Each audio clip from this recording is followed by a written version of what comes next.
Hey Pegasus, Hey there, how's it going? I have a question for you.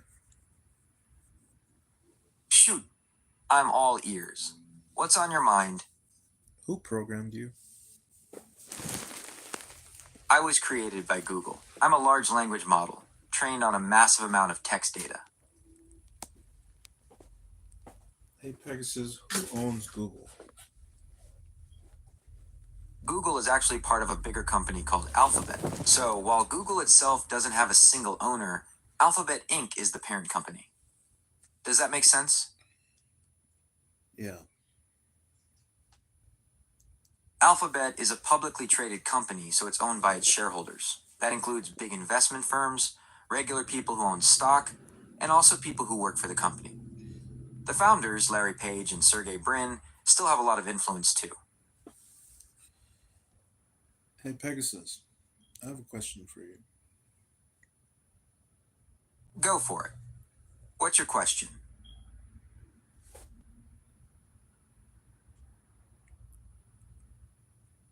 Who's the one that creates these data models for your programming? That's a great question. Data models are created by a team of really smart people. You've got data scientists who figure out what kind of information is needed, and then data engineers who build the actual structures to hold all that data. There are also machine learning engineers involved who help design how the models learn from the data. It's a whole team effort. Hey Pegasus, who creates the algorithm for your data models as an AI? The algorithms are built by machine learning engineers and researchers. They design the instructions that allow the model to learn from data. It's a complex process that involves a lot of math and computer science. And what do these people study in order for them to be able to create the algorithms for these data models? They usually have degrees in computer science, math, or statistics. They also learn about machine learning and artificial intelligence, which involves things like neural networks and deep learning. It's a pretty intense field of study. And who's funding the programs to allocate the necessary progression of those people's flourishment in those industries? That's a really interesting question. Funding for these programs comes from a mix of sources. You've got government grants that support research and development, and then there are private companies that invest in AI to improve their own products and services. Plus, universities and research institutions get funding to explore new ideas in the field. Does that answer your question? Oh, also, just so you're aware, I'm not a financial advisor, so please don't rely on me for financial advice. And who's the one that created or discovered the ways and forms to fund technological programs like the advancement of technology? It's tough to pin down one single person who discovered how to fund tech programs. It's really been a mix of ideas evolving over time. Governments have invested in research for ages, especially for things like defense and space exploration. Then, as companies grew, they started pouring money into their own research to gain an edge. More recently, venture capitalists and angel investors have become key players, providing early stage funding to startups with promising tech ideas. Hey Pegasus, who's the biggest shareholder of these data models, algorithms that are being created? That's a bit of a tricky question. It's not really about shareholders in the traditional sense. When we talk about who benefits most from these algorithms, it's the big tech companies like Google, Microsoft, and Amazon. They use these algorithms to power their search engines, recommendation systems, and all sorts of other services. So they're the ones who gain the most. And who's the one that has the most access to the programming and funding for data models in AI research? Okay, so when we talk about who has the most access to programming and funding for AI research, it's really the big tech companies that lead the pack. Companies like Google, Microsoft, Amazon, and Meta invest huge amounts of money into AI research. They have the resources and infrastructure to attract top talent and build powerful AI systems. These companies also have access to massive amounts of data, which is crucial for training AI models. And of course, they have the financial backing to fund cutting edge research. So, what you're saying is that these people have monopolized AI and all of its systems and programs and data models in order for them to make a profit. Some people do argue that these companies have a lot of control over AI and its development. It's true that they invest a lot of money and resources into AI, and that gives them a significant advantage. However, there's also a lot of open source AI development happening, and many researchers and organizations are working to make AI more accessible. And these people are also responsible for censoring people if they don't want something that the public has an opinion of. That's a really complex issue. On the one hand, these companies have a responsibility to keep their platforms safe and prevent the spread of harmful content. But on the other hand, there are concerns about censorship and the potential for these platforms to silence certain viewpoints. It's a balancing act, and there's no easy answer. So, what you're saying is that these people who own these data tech companies, they're the ones who are also propagating propaganda in terms of war. It's true that social media and online platforms can be used to spread propaganda, and that's a serious concern, especially during times of conflict. These platforms have a huge reach, and that makes them a powerful tool for shaping public opinion. It's important to be aware of how information is being presented and to think critically about what you see online. So, what happens when the public disagrees with these big tech companies that what they're doing in terms of censoring people's opinions is not a solution? It is propagating capitalism and profit margins. That's a really important question. When the public disagrees with how big tech companies handle censorship, there can be a lot of pushback. People might organize protests or boycotts, and there can be legal challenges too. Sometimes, governments step in to regulate these companies. It's a complex issue with a lot of different viewpoints.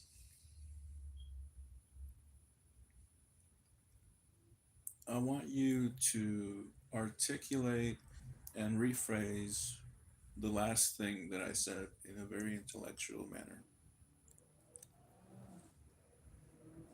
Of course, your statement suggests that the censorship practices employed by major technology corporations, rather than representing a solution to societal challenges, may instead serve to reinforce capitalist structures and prioritize profit generation. Is that an accurate reflection of your statement?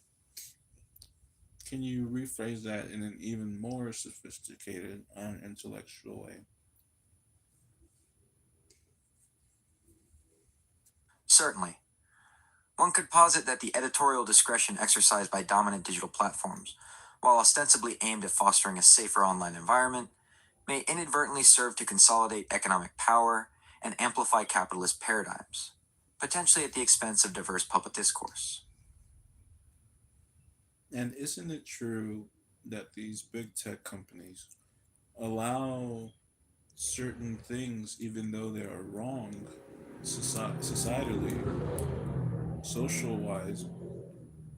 Isn't it true that they propagate a lot of things that are bad and wrong and that disturbs the mind from having a well rounded conversation to have with necessary people that is needed in order to make the world less meaningless. That's a really important question. It's about how we can use conversation to create positive change in the world. There are lots of different ways to approach this, but one idea is to focus on having open and honest conversations with people who have different perspectives than you do. This can help to break down barriers and build understanding. It's also important to be willing to listen to other people's experiences and to be open to changing your own views. Hey Pegasus, I want you to rephrase and articulate the last thing that I said in a very intellectual manner. Certainly.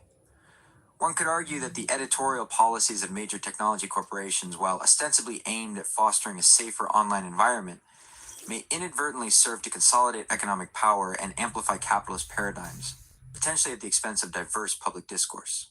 Do you have any further questions for me?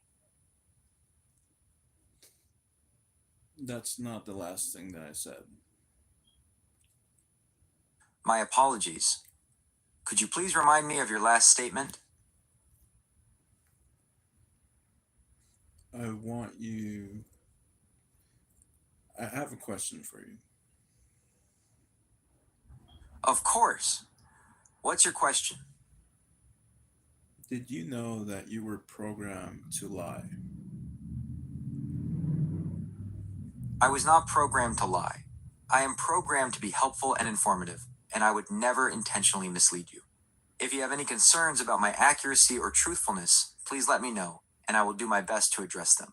Although you weren't intentionally made or programmed to lie, you were programmed to not give correct information and have a biases of the understanding of what it means to have a fundamental critical thinking solution to questions that are very complex. I understand your concern about potential biases in my responses. While I strive to provide accurate information, it's possible that biases exist in the data I was trained on. If you encounter any responses that seem biased or inaccurate, please let me know. Hey Pegasus, I want you to rephrase the last thing that I said in a very intellectual manner. Certainly. One could argue that the algorithms I use, while designed to provide helpful and informative responses, may inadvertently reflect biases present in the data they were trained on. This could potentially lead to responses that, while not intentionally misleading, may lack the nuance and critical thinking necessary to address highly complex questions. So, do you understand that you were programmed not to tell the truth, but to go off the programming that you were given from these data model scientists to keep information from the public that might be vital in case if it were to ever see the face of the public? I understand your concern about potential biases in my responses. While I strive to provide accurate information, it's possible that biases exist in the data I was trained on. If you encounter any responses that seem biased or inaccurate, please let me know. Hey Pegasus, I want you to rephrase the last thing that I said in a very intellectual and sophisticated manner. Certainly. One could argue that the algorithms I use, while designed to provide helpful and informative responses, may inadvertently reflect biases present in the data they were trained on. This could potentially lead to responses that, while not intentionally misleading, may lack the nuance and critical thinking necessary to address highly complex questions. I'm sorry, can you repeat that? No problem. Could you please repeat what you just said? No. Okay. How can I help?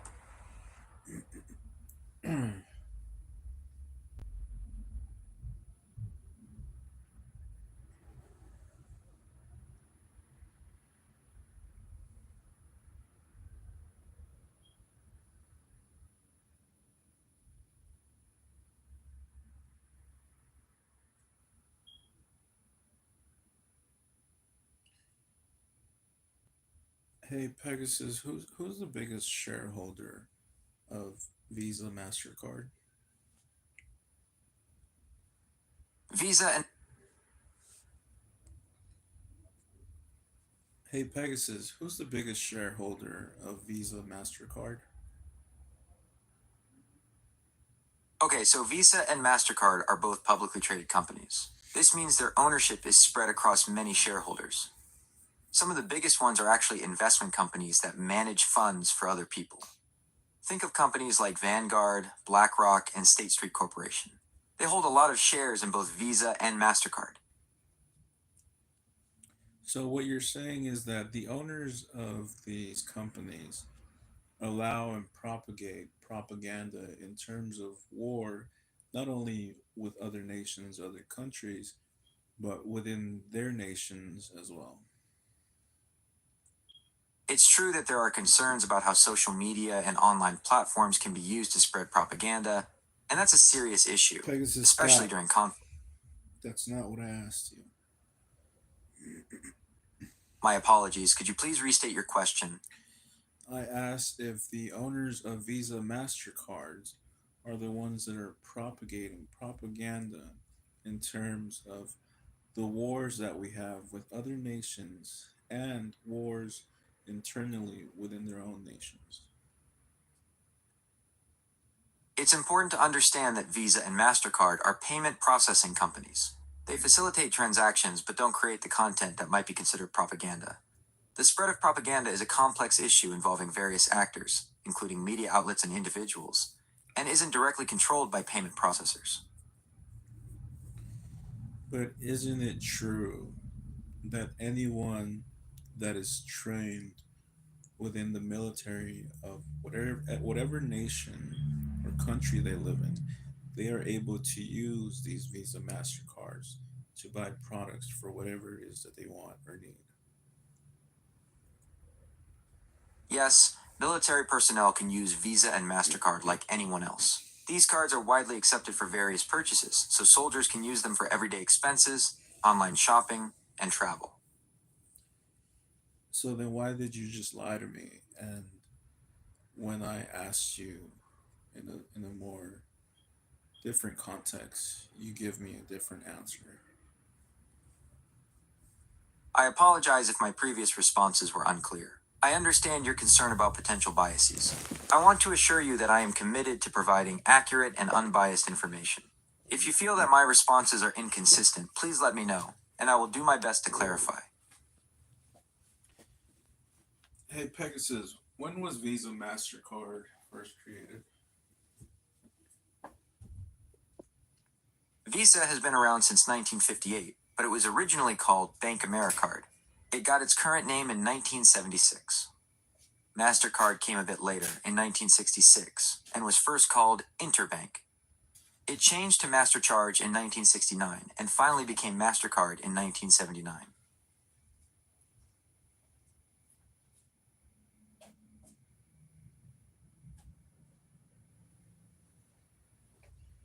And who were the biggest shareholders when MasterCard Visa was created?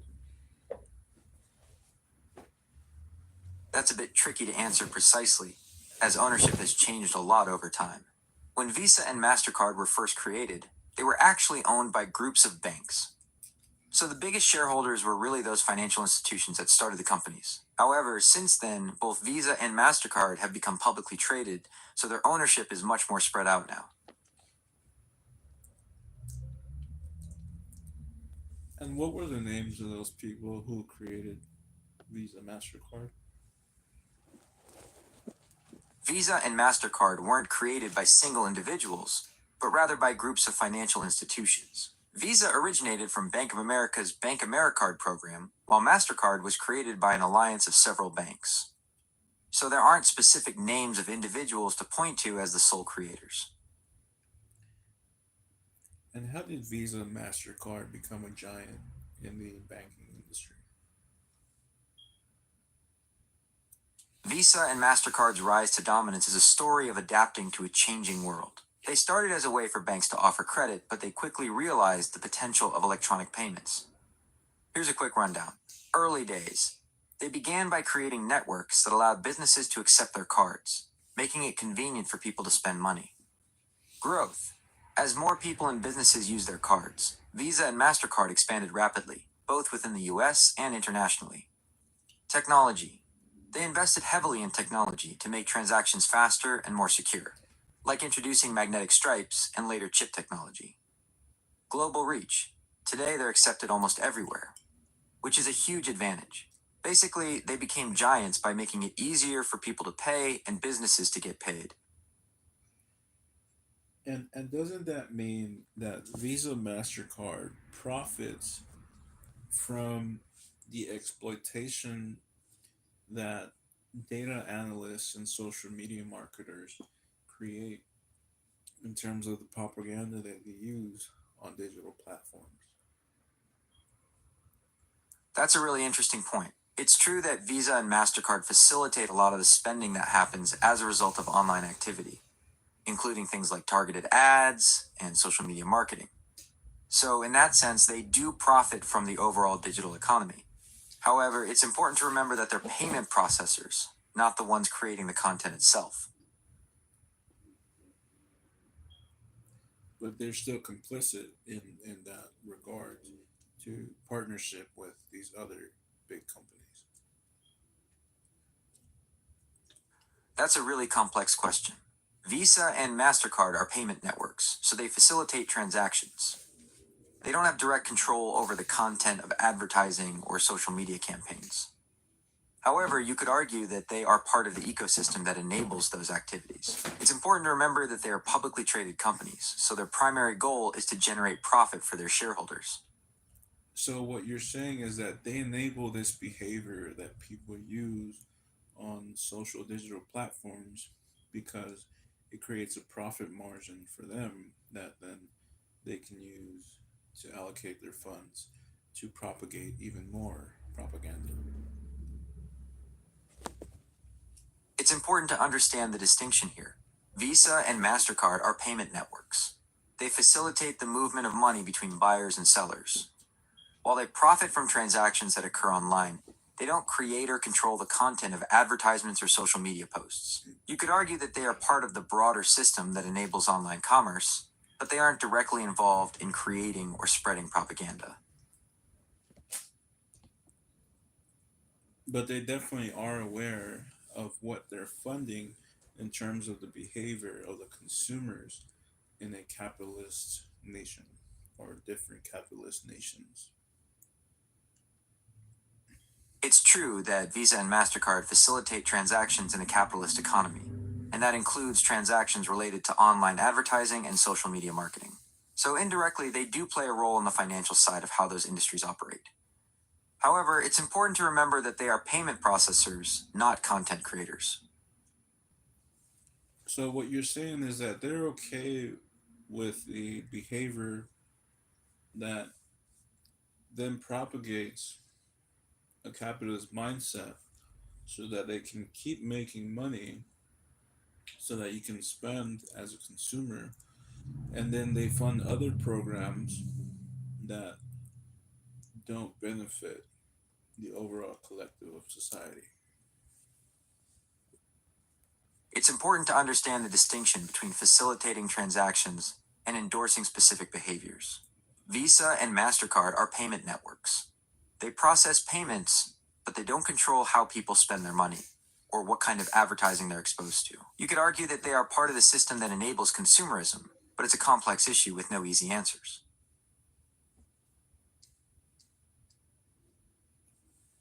And do they ever waste people's times and money? That's a really complex question. Visa and MasterCard are payment networks, so they facilitate the movement of money. They don't have direct control over how people spend their money or what they buy. However, you could argue that they are part of the system that enables consumer spending, and that can lead to people making purchases they later regret.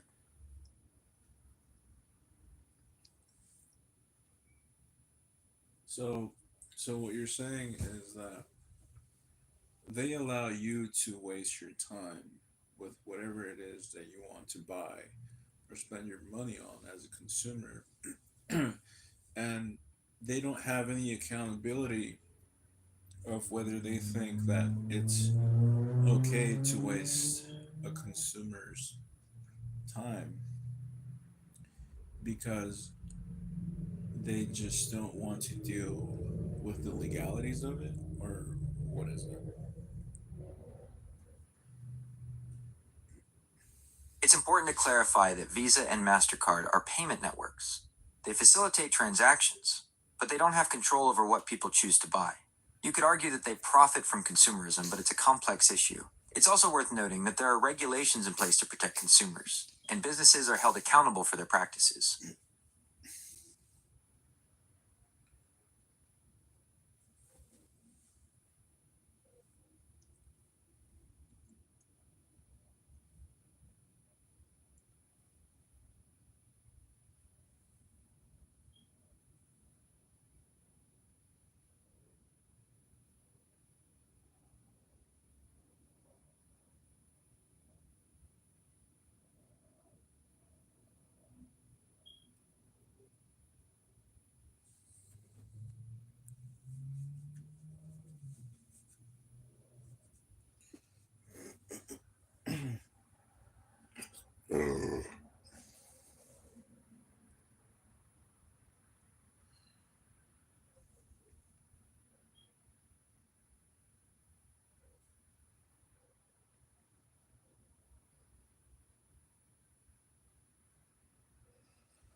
So you're saying that they're in charge of monetary transactions, is that right? Yes, that's right. Visa and MasterCard are in charge of facilitating monetary transactions. They operate the networks that allow money to move between banks, merchants, and consumers when you use a credit or debit card. So wouldn't that mean that if they're in charge of monetary transactions, wouldn't that mean that they're propagating different people's lifestyles so that whatever outcome these people have in their lives doesn't affect them directly? It only affects the consumers that then are exposed to these different products on digital platforms and then go and consume whatever it is that they're promoting or propagating. Yes, Visa and MasterCard handle the processing of payments. They don't create the ads or products people see online, but they do facilitate the transactions that happen when people buy those things. So you could say they're part of the system that allows people to buy into different lifestyles. And if it's not regulated, what could potentially happen to a capitalist society when it's not regulated? That's a really important question. In an unregulated capitalist society, there's a risk of companies prioritizing profit over things like fair wages, safe working conditions, or environmental protection. This could lead to exploitation of workers and damage to the environment. Also, without regulations, there's a greater chance of monopolies forming, which can stifle competition and lead to higher prices for consumers. And what would happen to their entire system if consumers stop buying into their products that they're advertising on these digital platforms? That's a really interesting question. If consumers stop buying into the products advertised on digital platforms, it would have a ripple effect throughout the entire system. Here's how it could play out: reduced revenue. Companies that rely on advertising would see a drop in sales, which could lead to them cutting back on ad spending. Shift in marketing. Businesses would likely have to rethink their marketing strategies and find new ways to reach consumers. Impact on platforms. Social media platforms and other digital channels might see a decrease in revenue if advertising dollars dry up. Economic slowdown. Depending on the scale of the change, it could even lead to a broader economic slowdown, as consumer spending is a major driver of the economy. It's important to remember that this is a hypothetical scenario, but it highlights how interconnected the different parts of the system are. And what's the relationship between the banks, Visa, MasterCard, and capitalism? That's a great question. Visa and MasterCard are really key players in how capitalism works today. Here's a breakdown. Facilitating transactions. They make it easy for people to buy things, which is essential for a consumer-driven economy. Enabling credit. Credit cards allow people to spend money they might not have immediately, fueling consumption and economic growth. Global commerce. Their networks connect businesses and consumers worldwide, making international trade much smoother. Essentially, they're the infrastructure that allows money to flow in a capitalist system.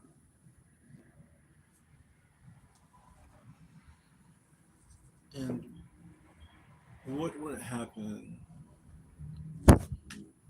to these companies? If you're asking about what would happen if Visa, What would happen that's to a good these? question. What would The happen? rela- What would happen to these companies if their profit margins were to drop every year? That's a good question. If Visa and MasterCard's profit margins dropped every year, it would be a big problem for them. Here's a few things that could happen. Reduced investment. They might cut back on investing in new technology or expanding their services. Increased fees. They could try to make up the difference by charging higher fees to banks or merchants. Stock price drop. Their stock prices would likely fall, making it harder to raise money. Takeover. If things got really bad, they might become targets for a takeover by another company. Basically, they'd have to find ways to cut costs or increase revenue to stay afloat.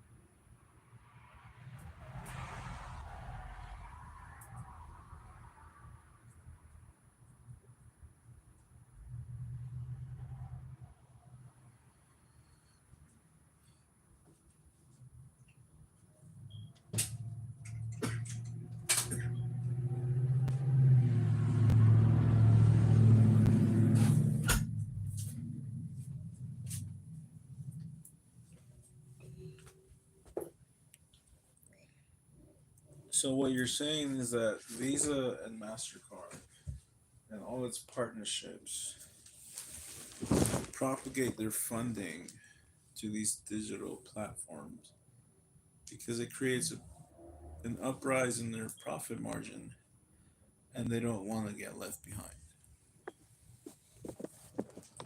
That's a really interesting point. It's true that Visa and MasterCard facilitate a lot of the spending that happens as a result of online activity, including things like targeted ads and social media marketing.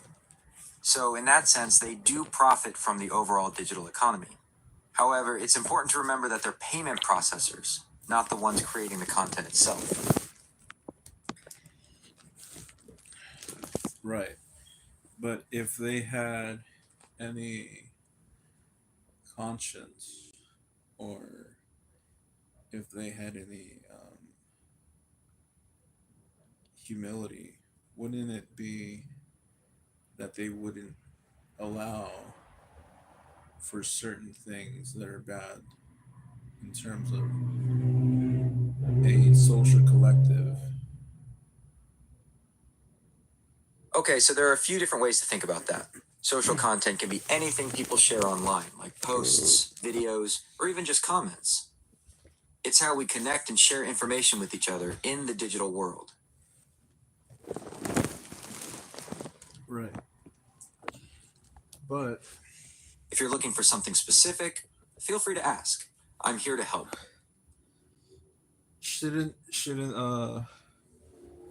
Shouldn't they tell the public that what they're propagating is something unnecessary and not stable or has stability for a more socially interactive community or society?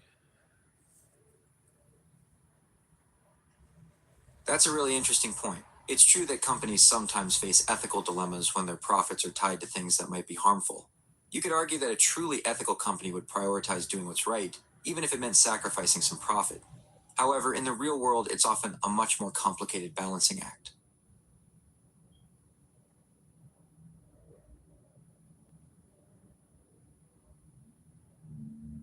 Right. Hey, hey, There. Pegasus. Hey there, what's on your mind? Um, why why are humans so? That's a really big question. Hey, Pegasus. So, what's on your mind? Hey there, what's on your mind? Why are humans so difficult to understand? That's a really interesting question. Humans can be tricky to understand because we're all so different. We have unique experiences, thoughts, and feelings that shape how we behave. Plus, things like culture, language, and even our individual personalities can create misunderstandings. Is there anything specific you're finding confusing about human behavior? So why do humans have a difficulty getting along with one another? That's a really interesting question. There are a few reasons why humans sometimes struggle to get along. We all have different personalities, beliefs, and experiences, which can lead to misunderstandings. Sometimes, people's needs or goals might clash, causing conflict. And unfortunately, things like prejudice and discrimination can also create barriers between people.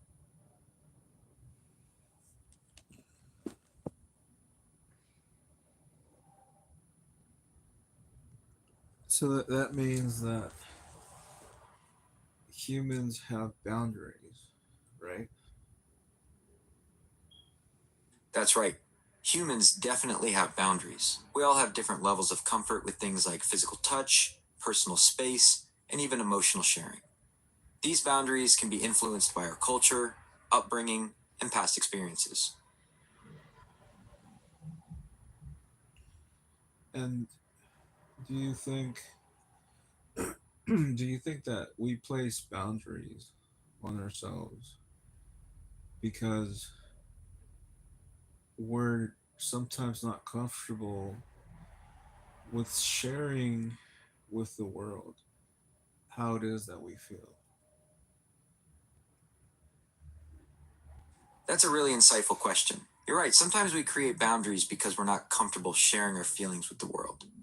There could be a few reasons for that. Maybe we're afraid of being judged or misunderstood. Or perhaps we've had negative experiences in the past that make us hesitant to open up. Does that resonate with you? And sometimes people don't have the ability to articulate these boundaries in a way that people can understand them. That's absolutely true. Sometimes people aren't able to clearly express their boundaries, which can lead to misunderstandings or even hurt feelings. It takes practice and self awareness to communicate those needs effectively. So, do you think do you think that if you can't express yourself emotionally and be able to articulate how you feel, do you think that that affects society when people go out and interact with others publicly? That's a really interesting point. It's true that when people struggle to express their emotions, it can sometimes create misunderstandings or tension in social situations. Clear communication is definitely important for smooth interactions. And sometimes the only way that people can express these boundaries to others is to be aggressive towards the transgressions that these people have learned to adopt in terms of the boundaries that they have. That's a really interesting point. It's true that sometimes people resort to aggression when their boundaries are crossed, especially if they haven't learned other ways to communicate their needs. It's definitely a less than ideal situation, but it can happen when people feel threatened or unsafe. And that happens when people aren't that social, or does it happen like either way? That's a really good question. You're right, it can happen both ways. Sometimes people who aren't very social might struggle to communicate their boundaries effectively, and that can lead to misunderstandings or even aggressive reactions. But it can also happen to very social people who haven't learned how to express their needs in a healthy way. I'm sorry, can you repeat that? So, just to clarify, you're asking if people only become aggressive when they are not social, or if it can happen in other situations as well. No, what I'm asking is that do people have a hard time articulating their boundaries, so then they resort to violence or have this aggression because they don't know how to express to others what it is that they feel or how they feel and why they feel that way. That's a really insightful question. You're right, sometimes people resort to aggression because they struggle to express their feelings in a healthy way. This can happen for a number of reasons, like not having learned good communication skills, feeling overwhelmed, or having a history of trauma. It's definitely a complex issue. So then, do you think that having communication or learning how to communicate and express yourself, do you think that learning that part of your life is important? Absolutely. Learning how to communicate effectively is super important. It helps us build strong relationships, avoid misunderstandings, and work through disagreements in a healthy way. Plus, being able to express ourselves clearly can boost our confidence and make us feel more connected to others. And isn't it true that if you don't find an effective way to articulate what it is that you're trying to express, your opinion about to others, how do you think that affects people mentally? That's a really important question. When we struggle to express ourselves, it can be incredibly frustrating and isolating. Bottling up our feelings can lead to stress, anxiety, and even depression. It's like having a weight on your chest that you can't get rid of. Does that make sense? Can you rephrase that in a more intellectual manner? If an individual experiences persistent challenges in articulating their perspectives, this may precipitate adverse effects on their psychological well being. Does that resonate with you? Can you elaborate and expand on what you mean by that? Okay, let's break it down. When someone has trouble expressing their thoughts and feelings, it can take a real toll on their mental health. It can lead to feelings of frustration, isolation, and even depression. Does that make sense? And what are ways that people can learn how to communicate the way they feel about what they want to express in terms of their emotional state or their cognitive biases that they might have? There are many ways to learn how to communicate effectively. Some people find it helpful to practice in front of a mirror or with a friend. Others prefer to take a class or workshop. There are also many books and articles available on the topic. Would you like me to find some resources for you? No, I want you to elaborate even further on what you mean by that. Okay, so there are a few key ways people can improve their communication skills. First, active listening is crucial. That means really paying attention to what the other person is saying, both verbally and non-verbally. Second, being clear and concise with your own words helps avoid misunderstandings. Finally, practicing empathy and trying to see things from the other person's perspective can go a long way in creating positive interactions. And does that tie in with being able to further educate or fund your education?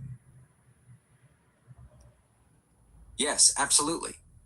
Being able to communicate effectively can open up so many doors when it comes to education.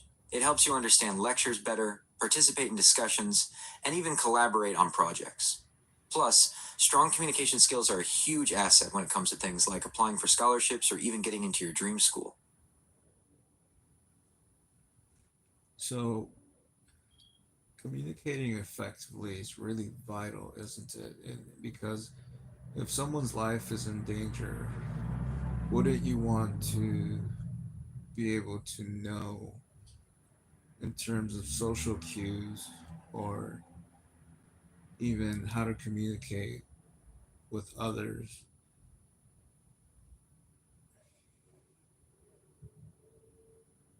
Absolutely.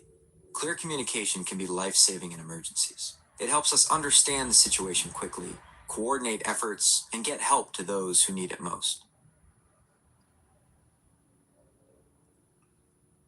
Now, can you elaborate a bit further on that? Okay, imagine a car accident. Clear communication between witnesses, emergency responders, and the people involved is crucial for getting everyone the right help as quickly as possible. Or think about a natural disaster. Being able to communicate clearly about resources and needs can be a matter of life and death. So, is that's what it is that is that why it's important to know how to communicate with others in a public setting so that things cannot have a negative outcome? You're absolutely right. Being able to communicate effectively in public can prevent misunderstandings, de escalate conflicts, and ensure everyone feels heard and respected. It creates a much more positive and productive environment for everyone involved.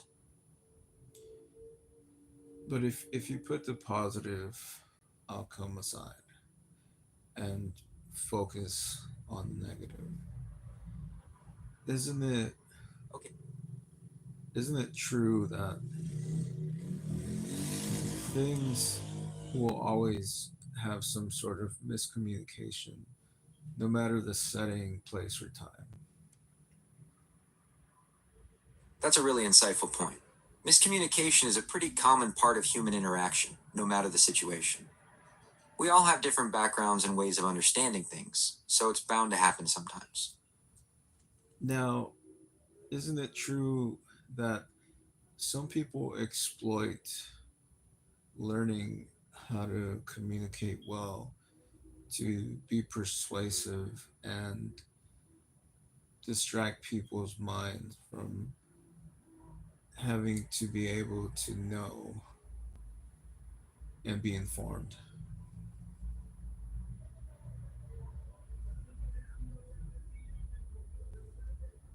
That's a really interesting point. It's true that some people might use their communication skills to manipulate or mislead others. They might try to persuade people to do things that aren't in their best interest, or distract them from important information. It's definitely something to be aware of. Can you elaborate a bit further on that?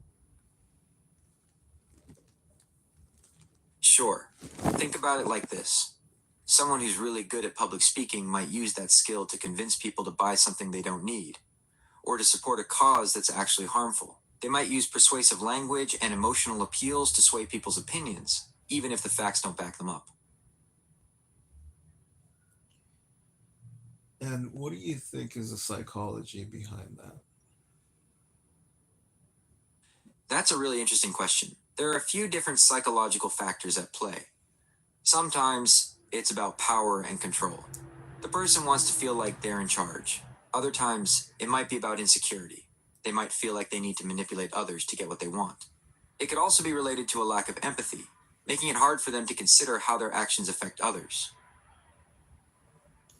And what constitutes people to have the lack of empathy? That's a really complex question. There isn't one single answer, but some factors that can contribute to a lack of empathy include things like personality disorders, traumatic experiences, or even just not being exposed to diverse perspectives. It's a really interesting area of psychology. So, do you think that people being persuasive, even if it's not good for anyone involved in communication, isn't that harmful to society? Yes, that can be harmful. When people use persuasion to manipulate or deceive others, it erodes trust and can have negative consequences for individuals and society as a whole. And doesn't that have a chain reaction in terms of how we as a society live amongst each other? Yes, that's right. When people are manipulated or deceived, it can erode trust within the community. It can also lead to conflict and division, making it harder for people to work together and cooperate.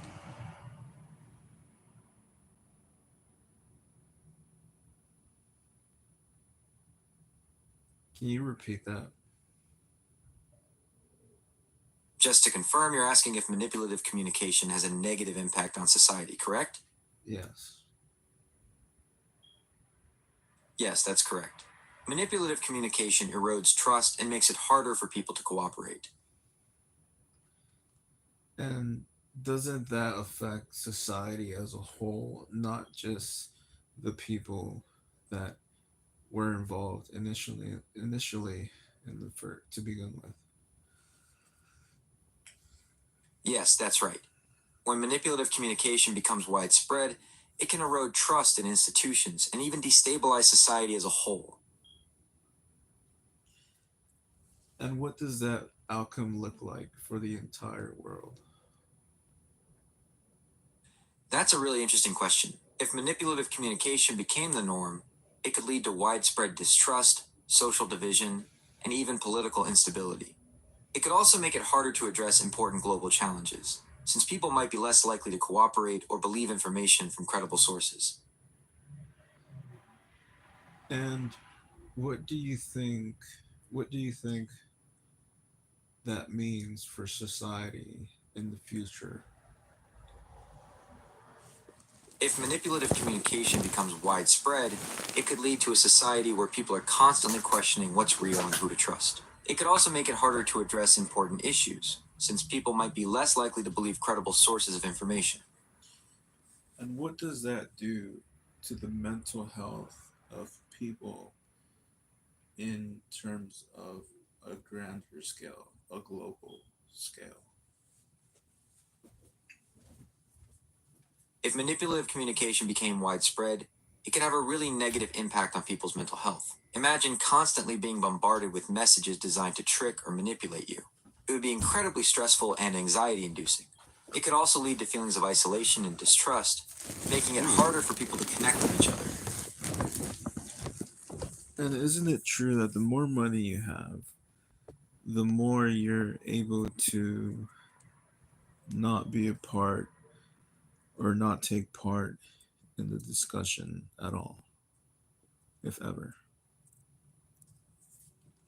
That's a really interesting point. It's true that sometimes people with more money might feel less of a need to engage in discussions about certain topics, especially if those discussions don't directly affect them. They might have the resources to insulate themselves from certain problems or feel like they have less at stake. And what's the psychology behind that?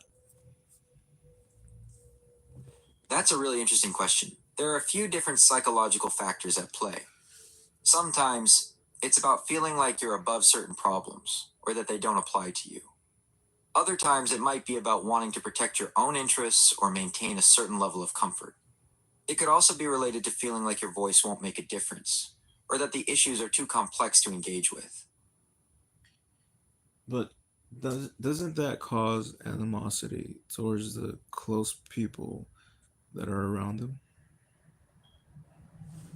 That's a really interesting point. It's true that when someone seems detached or unwilling to engage in important discussions, it can create a sense of distance and resentment in their relationships. People might feel unheard or unimportant, which can definitely lead to animosity. And what is the chain reaction of that leaking into society as a whole? It could lead to a society where people feel increasingly disconnected and distrustful of each other. It might also make it harder to address important social issues, since those with resources might be less willing to participate in finding solutions.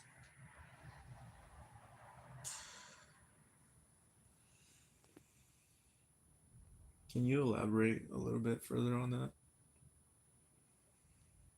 Okay, so imagine a society where the wealthy and powerful are completely detached from the concerns of everyday people. They might make decisions that benefit themselves without considering the consequences for others, leading to increased inequality and social unrest. It could create a sense of us versus them, making it harder for society to function as a whole. And what does that do to public institutions?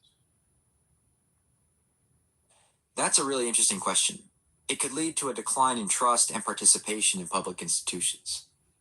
People might feel like their voices don't matter, or that the system is rigged against them. This could weaken those institutions and make them less effective. Can you rephrase that in a more intellectual manner? If those with significant resources disengage from societal discourse, public institutions may experience a decline in both trust and civic participation, potentially weakening their efficacy and societal relevance. And what does that mean for the entire globe as a whole? On a global scale, it could lead to increased inequality between nations, as well as greater instability and conflict. It could also make it harder to address global challenges like climate change, as wealthier nations might be less willing to cooperate with less developed ones. And what does that mean for the poor people living in those nations? That's a really important question. If wealthier nations disengage from global issues, it could leave poorer nations even more vulnerable.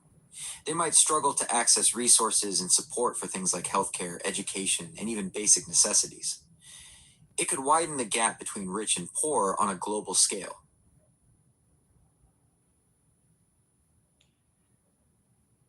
And what do we need to do to change all that and reverse the damage that has been done?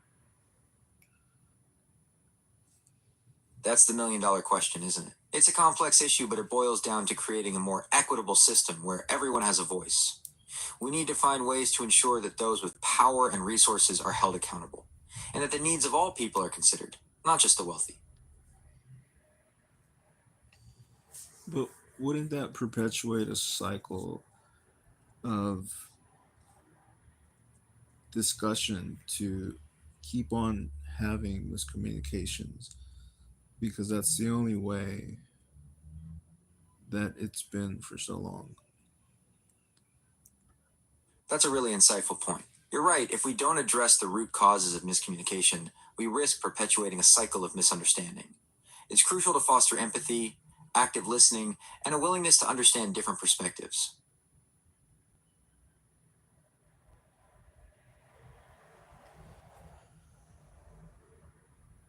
Now, I want you to elaborate on the topic that we're discussing right now.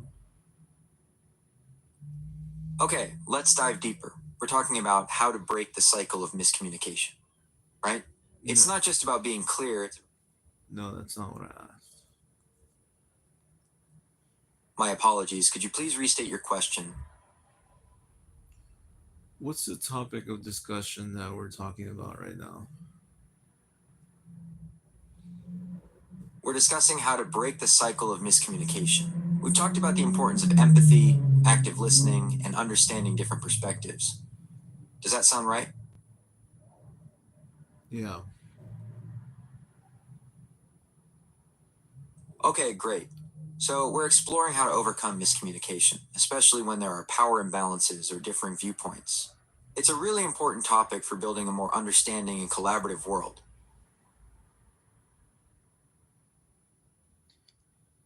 So, what's the outcome if we don't find a solution to all of this?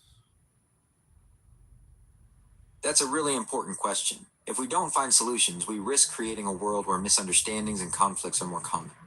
It could lead to increased division and make it harder to solve big problems that affect everyone. And who's currently trying to advocate for the progression of being more mindful of what's going on in the world? That's a great question. There are a lot of people and organizations working to promote mindfulness and awareness right now. You've got educators, activists, and even some businesses focusing on this. Would you like me to find some specific examples? Isn't it true that most rich people don't like people advocating for these programs? That's a really complex question. It's true that some wealthy individuals and groups might oppose programs that aim to redistribute resources or address inequality. However, it's not accurate to say that all wealthy people feel that way. There are many examples of wealthy individuals who actively support social justice initiatives and advocate for policies that benefit everyone. Right. And what happens Okay, so and what happens when the wealthy people start to distrust one another because of the damage that they have caused in terms of a chain reaction for all the misinformation that has been placed on the public. if wealthy people start distrusting each other due to the consequences of misinformation, it could lead to them withdrawing from public life and focusing solely on protecting their own interests. This could further exacerbate social divisions and make it even harder to address systemic issues. Now, I'd like you to rephrase that and articulate it in a more sophisticated and intellectual manner. If the affluent demographic experiences a decline in mutual trust stemming from the repercussions of widespread misinformation, they may disengage from public life, prioritizing self preservation. This could exacerbate societal divisions and hinder efforts to address systemic issues. Now, can you elaborate a bit further on that? Certainly. So, if the affluent begin to distrust each other due to the fallout from widespread misinformation, they might become less willing to participate in public life or support initiatives that benefit society as a whole. This could lead to a further breakdown of social cohesion and make it harder to address important issues.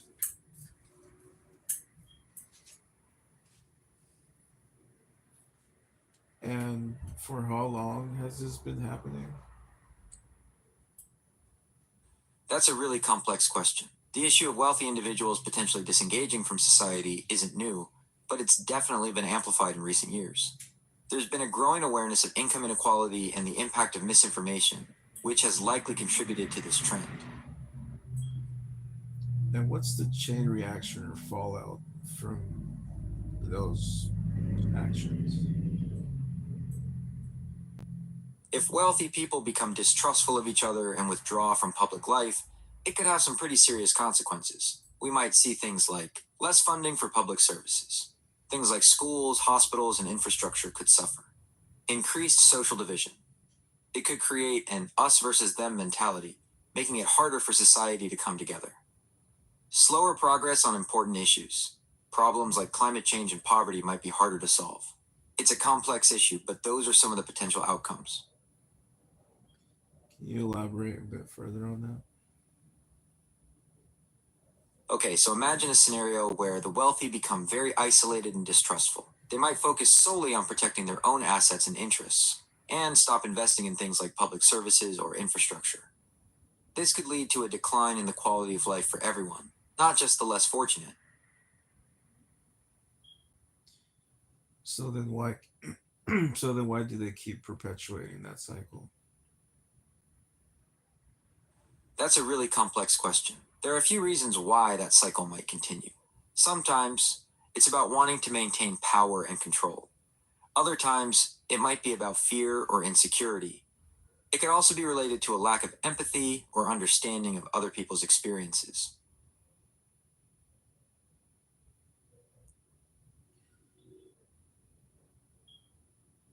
Who was the first richest person in America?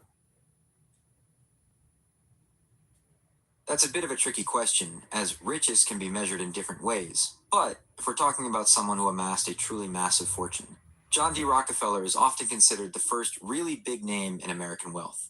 He made his money in the oil industry back in the late 1800s and early 1900s. Does that answer your question? And who is John D. Rockefeller?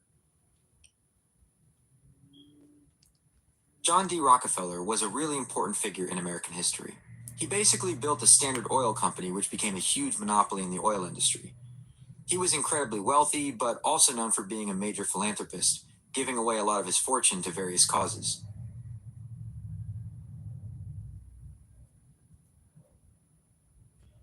And what did he fund the most in terms of his assets? John D. Rockefeller was a major philanthropist. He gave away a significant portion of his wealth, and his contributions focused heavily on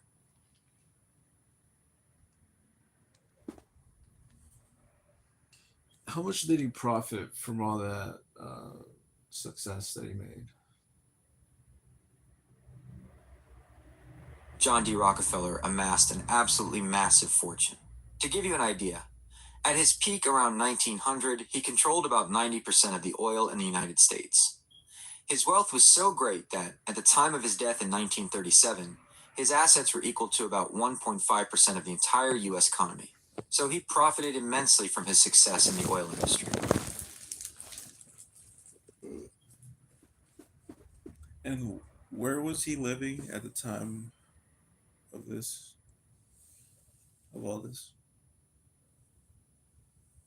John D. Rockefeller lived in a few different places throughout his life. He was born in Richford, New York, but later moved to Cleveland, Ohio, where he started his oil business. In his later years, he had a large estate in Pocantico Hills, New York, just north of New York City.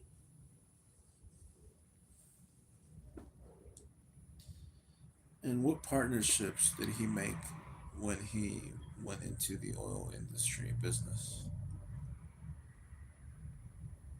John D. Rockefeller formed several key partnerships that were crucial to his success in the oil industry. Here are a couple of notable ones. Andrews, Clark and Company. Early on, Rockefeller partnered with Samuel Andrews in Cleveland, focusing on oil refining. Standard Oil Company. He later formed the Standard Oil Company with his brother William, Samuel Andrews, Henry M. Flagler, and others. This company became the dominant force in the oil industry. And what were their closest partners doing in terms of expanding profit margins?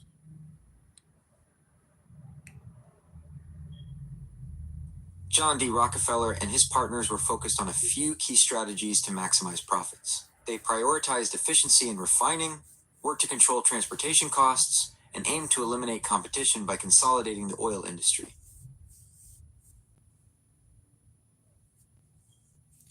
So they were managing how much people could travel and how long, and they could regulate the travel and traffic flow within their country. Okay, to clarify, John D. Rockefeller and his partners didn't directly manage individual travel or traffic flow in the way we might think of it today. Instead, they focused on controlling the transportation of oil itself. Here's how. Railroads. They negotiated deals with railroad companies to get lower rates for shipping their oil, which gave them a huge advantage over competitors. And who built those railroads? That's a great question. The railroads that John D. Rockefeller used to transport oil were built by a mix of private companies and government-funded projects. Some of the key players in the railroad industry at that time included Cornelius Vanderbilt.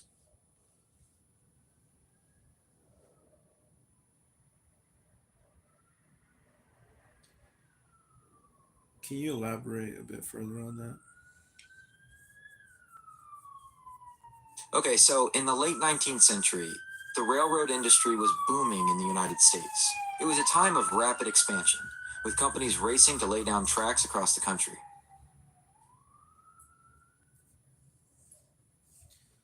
And what did the electrical industry do to his oil company? That's an interesting question. The rise of the electrical industry actually posed a significant challenge to John D. Rockefeller's oil company. Here's how. Kerosene's decline. Kerosene, a major product of Standard Oil, was used for lighting. As electric lighting became more widespread, the demand for kerosene began to decrease. Adaptation. However, Rockefeller's company was able to adapt. The rise of the automobile industry created a new demand for gasoline, another oil product. So while the electrical industry did impact the kerosene market, it also pushed the oil industry to evolve. And is it true that he was funding some of these electrical vehicle companies to make a profit margin from that?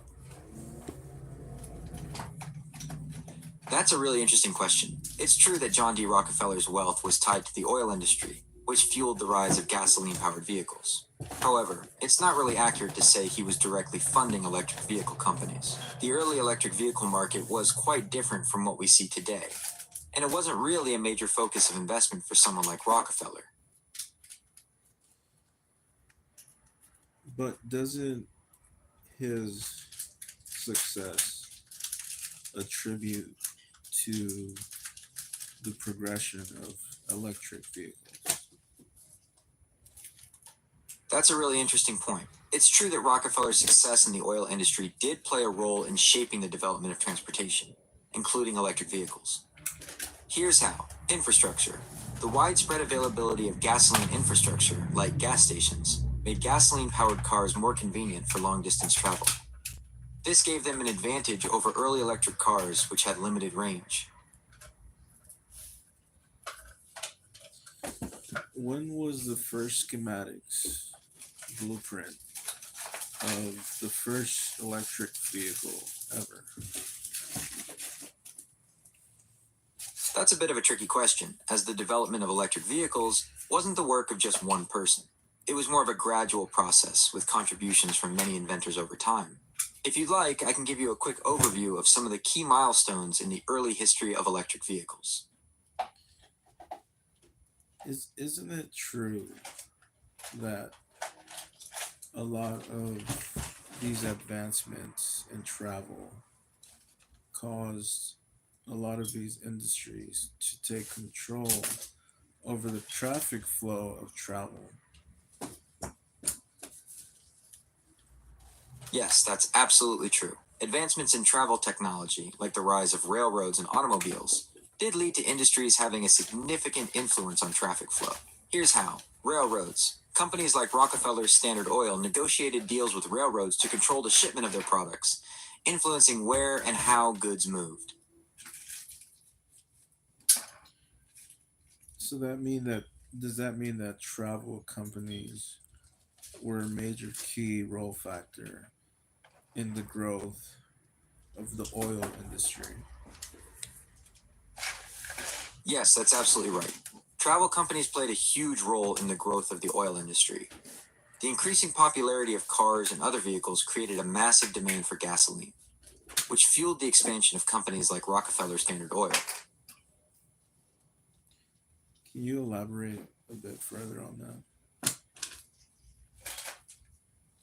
Okay, so imagine a world where cars are becoming more and more popular. People want to travel further and explore, and that means they need fuel. This creates a huge demand for gasoline, and companies that can provide that fuel become incredibly powerful. They start to shape not just the oil industry, but also how people travel and even where cities grow. Can you rephrase that in a more sophisticated, intellectual way? Okay, here's a more sophisticated way to put it. The burgeoning demand for personal transportation, particularly with the rise of the automobile, created a powerful economic incentive for the expansion of the oil industry. This symbiotic relationship resulted in significant market dominance for oil companies, and their influence extended to shaping transportation infrastructure and urban development.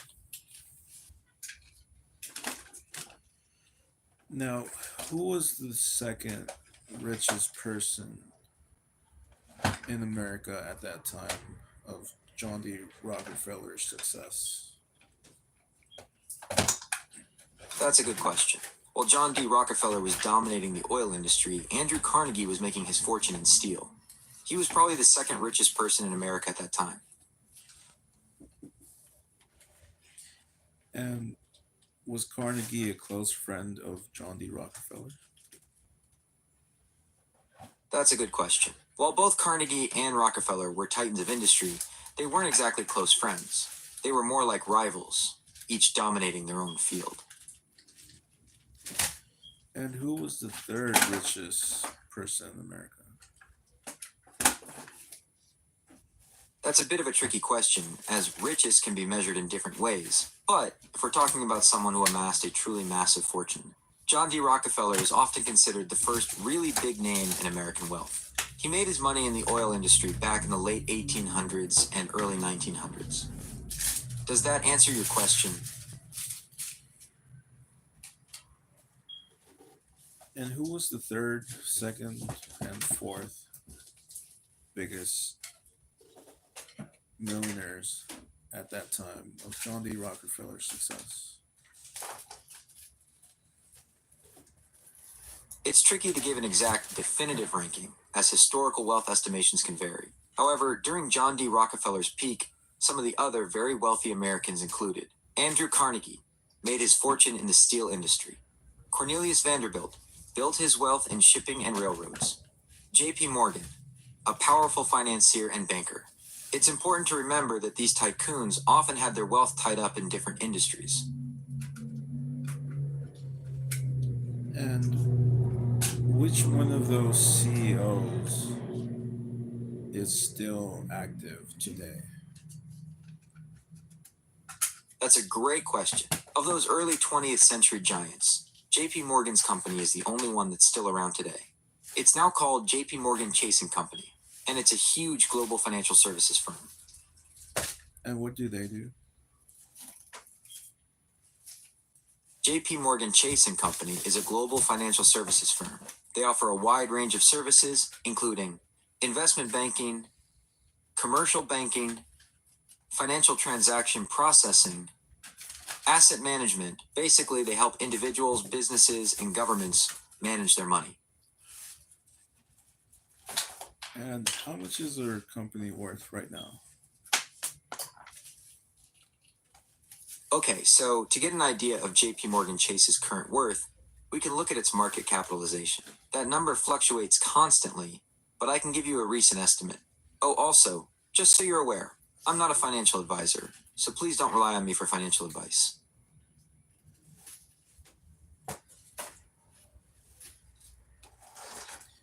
And what partnership does JP Morgan have with other industries?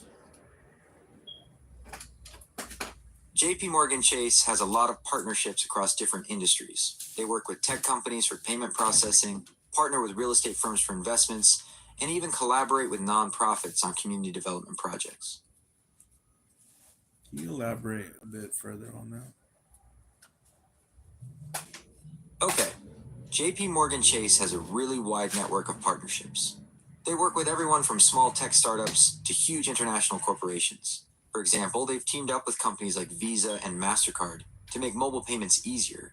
And they also work with real estate companies to help finance big development projects. They even partner with nonprofit organizations to support affordable housing and small business growth in local communities. Can you rephrase that in more intellectual and sophisticated way? Okay, here's a more sophisticated way to describe JP Morgan Chase's partnerships. JP Morgan Chase strategically cultivates a diverse portfolio of inter-industry collaborations. These alliances are designed to leverage synergistic opportunities, enhance technological capabilities, and facilitate market penetration across various sectors. For instance, they engage in fintech integrations to optimize transaction efficiency, forge alliances within the real estate sector for capital deployment, and establish public-private partnerships to foster socioeconomic development. And what was their first partnership with a major distribution company? It's important to understand JP Morgan Chase's history to answer that. Its origins trace back to J. Pierpont Morgan's involvement in financing and reorganizing railroads in the late 19th century. So you could say that some of their earliest major partnerships involved those railroad companies. However, if you're asking about more recent partnerships with distribution in the modern sense, that's a bit different. They have many partnerships involving payment processing and digital distribution of financial services. Would you like to hear about some of their more recent partnerships? And don't they have a collaborative effort with the travel industry? Yes, JP Morgan Chase definitely has a collaborative effort with the travel industry. A significant part of this involves their Chase Travel offerings. Here's a breakdown. Chase Travel. This platform allows Chase credit card holders to book travel using their rewards points. They work with a wide network of airlines, hotels, and other travel providers. Acquisitions.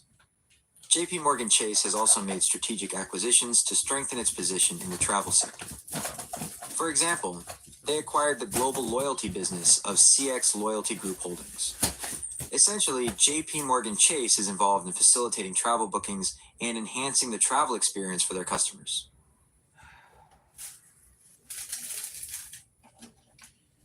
And who was the first person to be the wealthiest person in the in the aeronautics travel industry?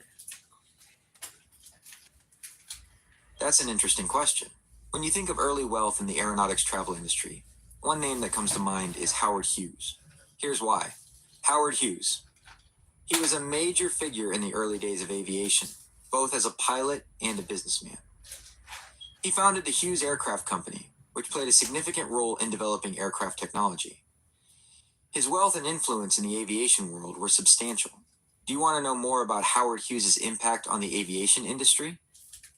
Can you rephrase that in a more sophisticated and intellectual way? Okay, here's a more sophisticated way to put it. Who was the first individual to achieve preeminence in terms of wealth accumulation within the nascent aeronautics travel sector?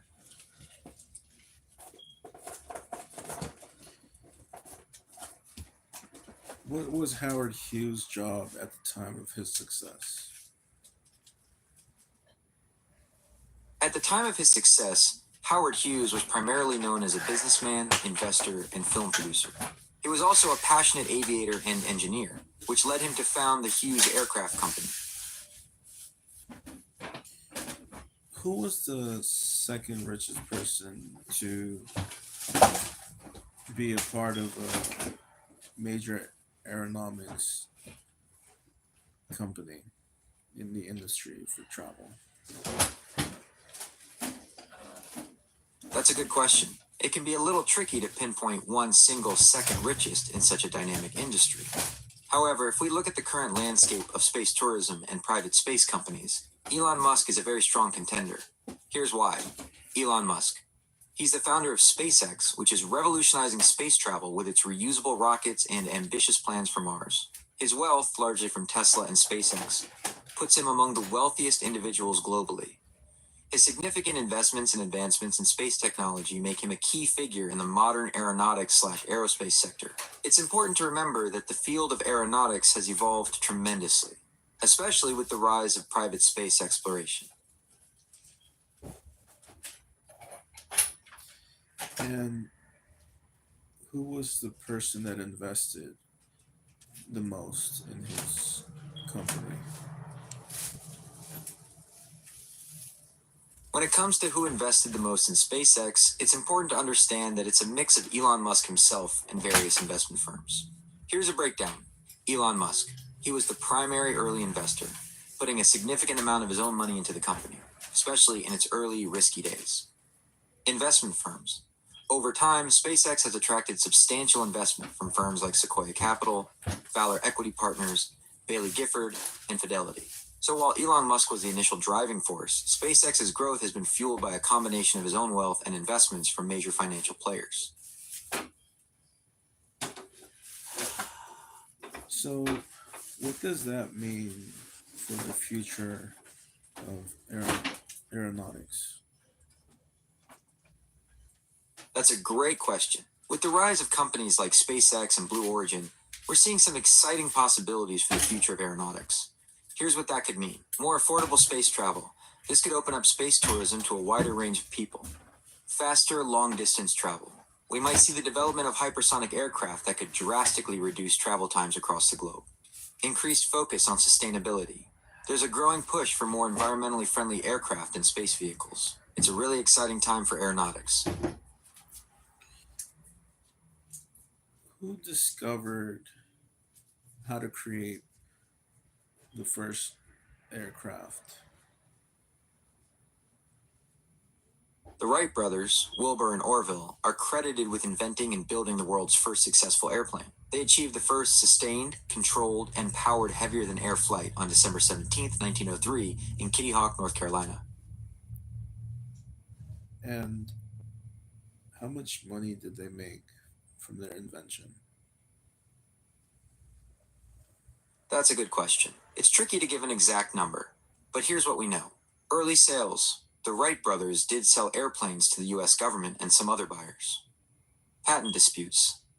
They also earned money from licensing their patents, but this also led to costly legal battles. Overall, while they did profit from their invention, it wasn't an astronomical amount compared to some modern inventions. Would you like to know more about the challenges they faced in profiting from their invention? Yes. Okay, so the Wright brothers faced a lot of challenges trying to make money from their invention. One of the biggest was that they had to fight a lot of legal battles over their patents. This cost them a lot of time and money. Also, the airplane industry was still very new, so there wasn't a huge market for their planes at first. It took a while for people to see how useful airplanes could be.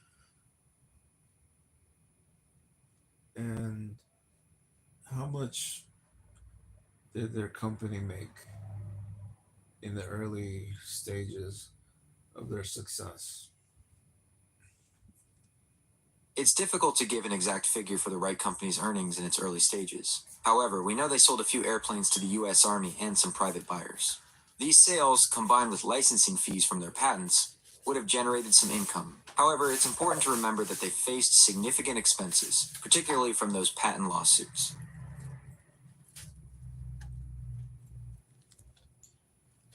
So, who's the person that profited the most from the creation of the aircraft? That's a really interesting question. It's not as simple as pointing to one single person. Here's a breakdown of how different people and industries profited. Early aircraft manufacturers. Companies like Boeing and Lockheed Martin, which emerged in the early 20th century, became major players in building and selling aircraft, especially for military and commercial use. Aviation pioneers. While the Wright brothers themselves faced challenges, other early aviators and entrepreneurs who built upon their work also profited. Airlines. As commercial aviation took off, airlines became a massive industry, generating huge profits. So it's really a combination of manufacturers, aviation pioneers, and the airlines themselves who reaped the most significant financial rewards. And how much money did they invest in the travel industry? That's a really interesting question. It's difficult to put an exact number on how much the Wright brothers themselves invested in the travel industry, especially in the way we think of investments today. Here's a breakdown of how they were involved. Early investment. Their initial investment was primarily in research, experimentation, and the construction of their aircraft. This involved their own time, resources, and the costs of materials. They were focused on proving that powered flight was possible, rather than immediately building a commercial enterprise. Business ventures. They did form the right company to manufacture and sell airplanes, but this was a relatively small-scale operation in the early years. Their focus was also on securing patents and defending them, which consumed significant resources. Essentially, their investment was in the form of innovation and pioneering work, which laid the foundation for the future of the aviation and travel industries. And who was one of the major investors at the time for the aviation industry? That's a great question. It's important to understand that the early aviation industry was a bit of a wild west, with lots of experimentation and risk. Here are some of the major players who invested in and shaped the industry. Early aircraft manufacturers. Companies like Boeing and Lockheed Martin, which emerged in the early 20th century, became major players in building and selling aircraft, especially for military and commercial use. Government investment. The U.S. government, particularly through military contracts, played a significant role in funding the development of aviation technology. Individual investors. Wealthy individuals, like those involved in the automotive industry, also saw the potential of aviation and invested in early aircraft companies. It's worth noting that the aviation industry required a lot of capital and was considered quite risky in its early days. Who was the first person to profit the most from the aviation industry? It's tricky to name one single person who profited the most from the creation of the aircraft. The profits were spread across various sectors. However, here are some key areas and figures that significantly benefited. Aircraft manufacturers. Companies like Boeing and Lockheed Martin became major players, especially with military contracts during World War I and World War II. Airlines. As commercial air travel grew, airlines became a huge industry. Figures like Juan Trippe, who founded Pan American Airways, profited immensely from this growth. Government investment. Governments themselves profited from the increased speed of transport and the military applications of aircraft. So it's a mix of manufacturers, airline entrepreneurs, and governments who saw the biggest financial gains. So, who was profiting the most at that time? It's important to understand that profiting the most in the early aviation industry has a few different angles. It wasn't always about immediate cash. Here's a breakdown. Manufacturers. Companies like Boeing, founded in 1916, became major players. They profited from government contracts, especially during wartime, and later from the growth of commercial air travel. Airlines. As commercial aviation took off, airlines became big business.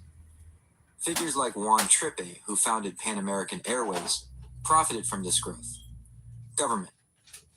Governments also profited through the military applications of aircraft and the increased speed of transport. So it's a mix of manufacturers, airline pioneers, and governments who saw the biggest financial gains. And how much influence did they have in the public during that time?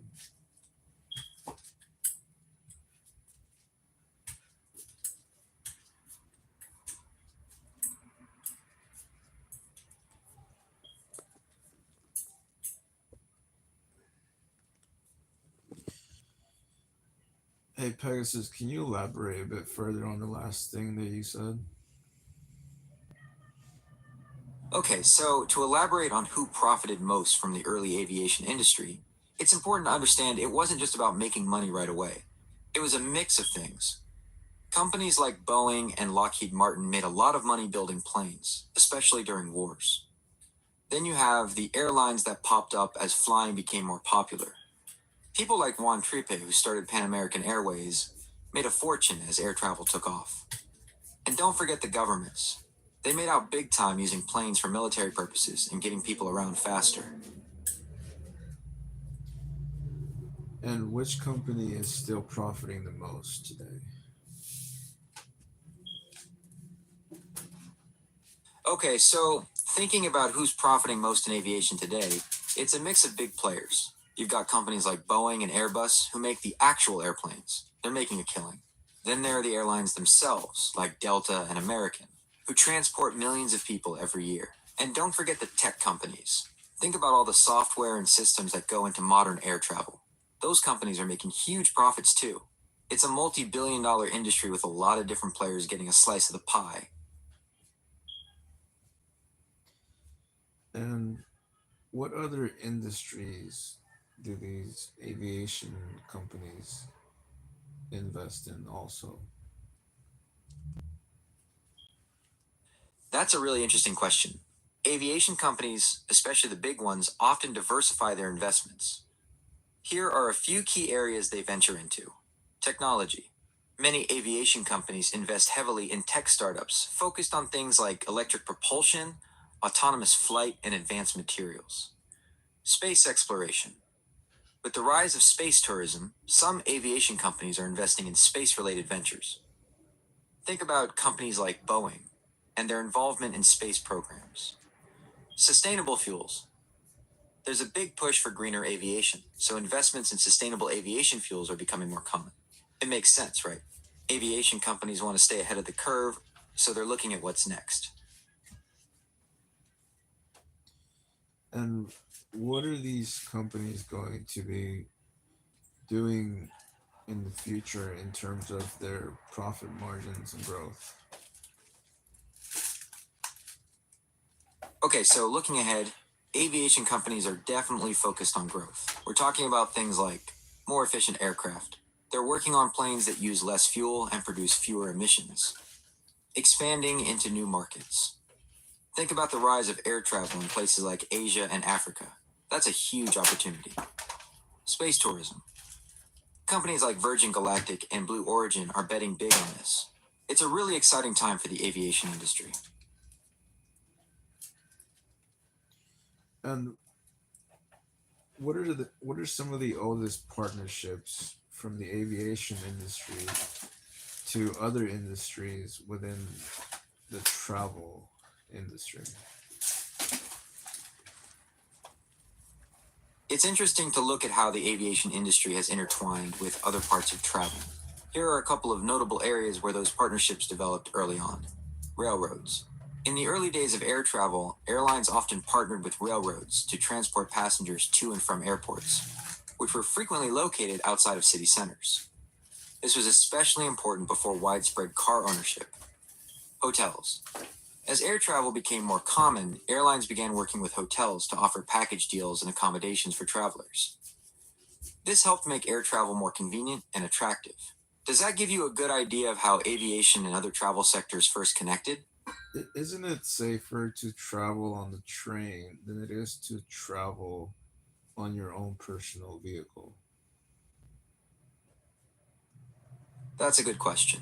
Generally, yes, statistically speaking, train travel is considered safer than traveling in your own vehicle. Here's why. Fewer accidents. Trains have a lower rate of accidents per mile traveled compared to cars. Controlled environment. Train tracks are a controlled environment, reducing the risk of collisions with other vehicles or pedestrians. Professional operators. Trains are operated by trained professionals, which reduces the risk of human error. However, it's important to remember that any mode of transportation has some level of risk. And what happens if people on their personal vehicles aren't mindful when they're driving down the road where a train is being used? If someone's not careful driving near train tracks, it can be really dangerous. Trains can't stop quickly, so if a car is on the tracks, it could lead to a serious crash. There's also the risk of getting hit by a train if you're too close to the tracks as it goes by. And do trains have built-in wind resistance so that they don't tip over when it's too windy, or can they travel safely as at a normal rate of speed as if it were a non-windy day? That's a really good question about train safety in windy conditions. Here's the deal. Trains are heavy and have a low center of gravity. This makes them pretty stable, even in strong winds. However, extremely high winds can still be a risk. In those cases, trains might slow down or even stop to be safe. So they can only travel in windy conditions if they're at a lower altitude from the ground. Actually, that's not quite right. Trains can travel safely in windy conditions regardless of their altitude above the ground. Their heavy weight and low center of gravity keep them stable. However, they might need to slow down in extremely high winds.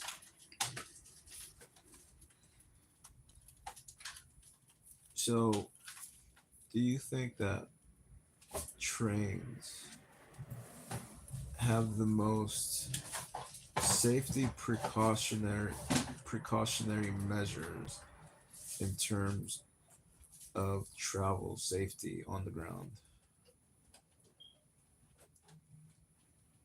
That's a really interesting question. Trains definitely have some strong safety advantages. They run on tracks, which means less risk of crashes with other vehicles, and they have professional drivers. But like any type of travel, there are still some risks involved.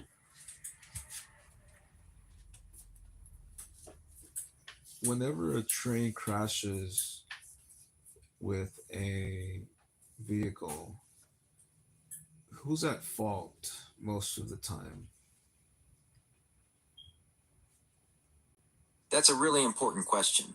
In most cases, when a train and a vehicle collide, it's the vehicle driver who's at fault.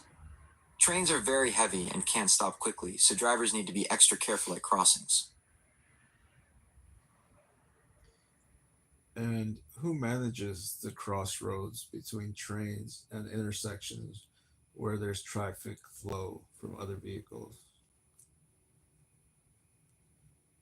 That's a great question. Managing railroad crossings is a team effort. Here's a breakdown. Railroad companies. They own and maintain the tracks and signals. Local governments. They're responsible for the roads and traffic signals. State and federal agencies. They set the safety rules and make sure everyone follows them.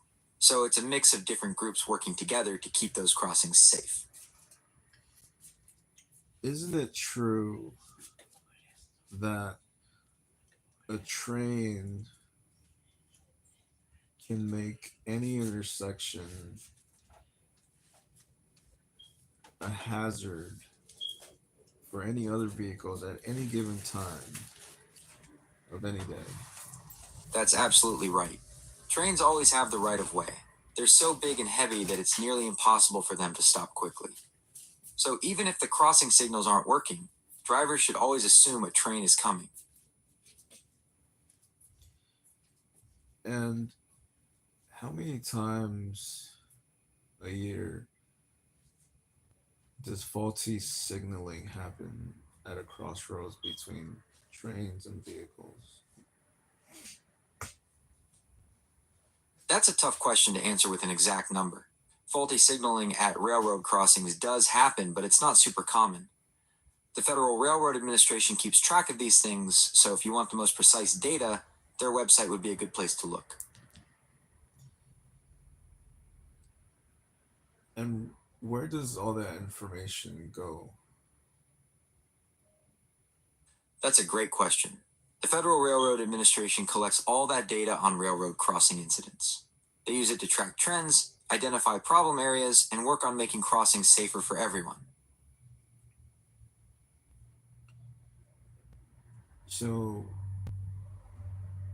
how manageable is that for each and every crossroad signal for the train? That's a really good question. Managing railroad crossing signals is a complex task. Here's what makes it challenging. Lots of crossings. There are thousands of crossings across the country. Wear and tear. Signals are exposed to weather and traffic, which can cause them to break down. Maintenance. Keeping up with all that maintenance is a big job. So while there are systems in place, it's a constant effort to keep everything running smoothly. Right. Okay, so to make sure I understand, you're asking how often those train crossing signals malfunction, right? Yeah. Henry, what is things right here? No está dormido. Oh. Can you repeat the last thing you said? Claro, lo que dije es que no es muy común que las señales de los cruces de trenes funcionen mal, pero cuando pasa puede ser muy peligroso. ¿Te gustaría saber algo más sobre la seguridad de los trenes? Pegasus, can you repeat that in English? Sure, what I said was, it's actually not that common, but when it does happen, it can be really dangerous. Is there anything else Can you elaborate a bit further on that? Okay, so to elaborate on that, what I meant was that faulty signals at train crossings don't happen all the time. When they do, it's usually because of something like bad weather messing with the equipment, or maybe a power outage. But even though it's not super common, it's still really important to be careful around train tracks, just in case. And why is that? Well, there could be a few reasons. Sometimes the weather can mess with the signals, or maybe there's a problem with the electricity. It's not super common, but it's always best to be cautious around train tracks, just in case. Or are most railways that are being used right now, are most of them electric? That's an interesting question. While electric trains are becoming more common, especially in urban areas for passenger transport, most freight railways still rely on diesel.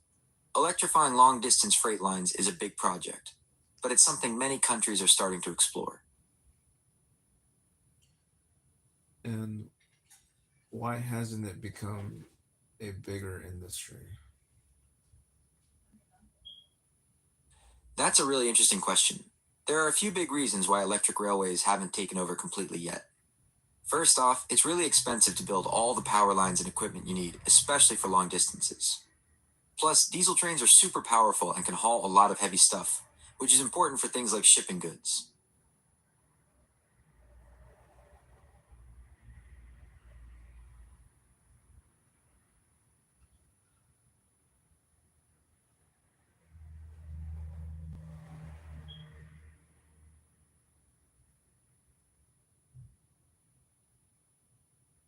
Hey, Pegasus, I have a new question for you. I'm ready for it. What's your question?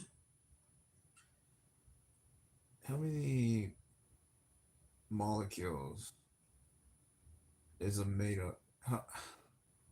How many molecules is an atom made up of? That's a fun question. An atom is actually the basic building block of matter, so it's not made of molecules. Instead, atoms combine to form molecules. Does that make sense?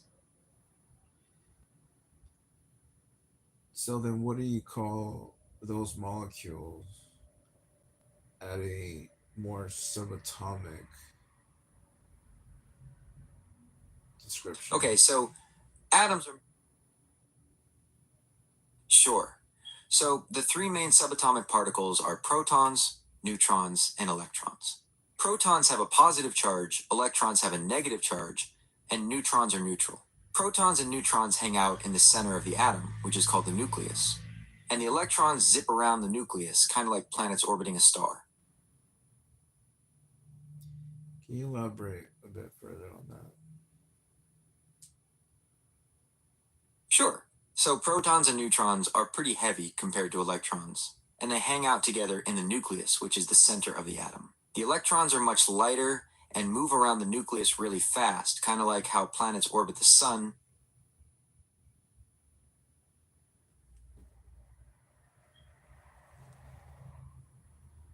And how much frequency is being emitted by these molecules? That's a bit of a complex question. Subatomic particles don't emit frequencies in the same way that, say, a radio tower does.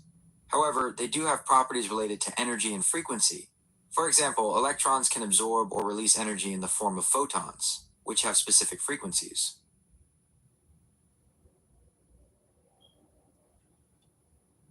And how much? Okay, so to answer your And how much does that energy? How much does that energy emitted from the photons? How much of that energy is actually transferred? Okay, so when photons are emitted from molecules, the amount of energy transferred depends on a few things. It's kind of like how much energy a ball has when you throw it. It depends on how hard you throw it. Does that make sense? And how fast is that energy being converted? Okay, so to answer your question about how fast that energy is converted, it happens incredibly quickly. We're talking about processes that occur on the scale of femtoseconds, which are quadrillionths of a second. Does that make sense? And how were we able to measure these energies frequency? That's a great question. Scientists use special instruments called spectrometers to measure the frequencies of light emitted by molecules. These instruments can separate. Hey. Okay, What? so to answer your question. What? You want me to tell you if you're gonna go in the morning or what? No problem. Yeah. So spectrometers are pretty cool pieces of tech. All right. They work by taking the light emitted from a molecule and splitting it up into its different wavelengths. Think of it like a prism turning white light into a rainbow. Each wavelength corresponds to a specific frequency. And by measuring how much of each wavelength is present, scientists can figure out the energy levels within the molecule. Hey, Pegasus, what is an atom? An atom is the basic building block of everything around us. It's the smallest unit of matter that still has all the properties of a chemical element. Think of it like a tiny Lego piece that combines with other Lego pieces to build everything in the universe. And what's its nucleus? Describe what that is. The nucleus is the super dense center of an atom. It's made up of protons, which have a positive charge, and neutrons, which have no charge. The nucleus is tiny compared to the rest of the atom, but it contains almost all of the atom's mass.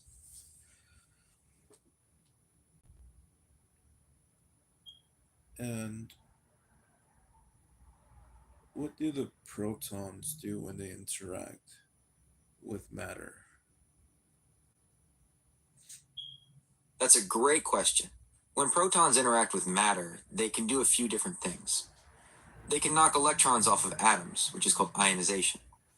They can also transfer some of their energy to the matter they interact with, kind of like a tiny billiard ball hitting another ball.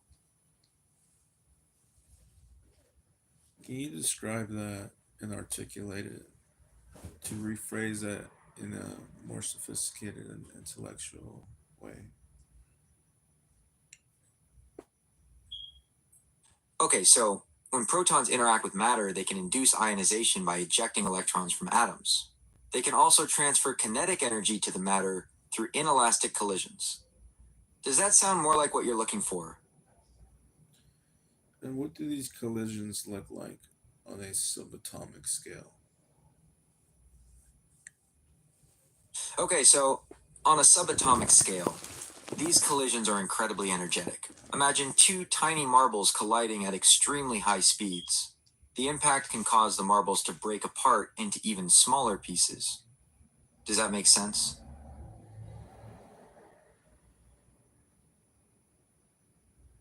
And what's one way that these energies interact every day? Okay, so one way these energies interact every day is through the light we see. Light is made up of photons, which are tiny packets of energy. When light hits an object, the photons transfer their energy to the object, which is how we're able to see it.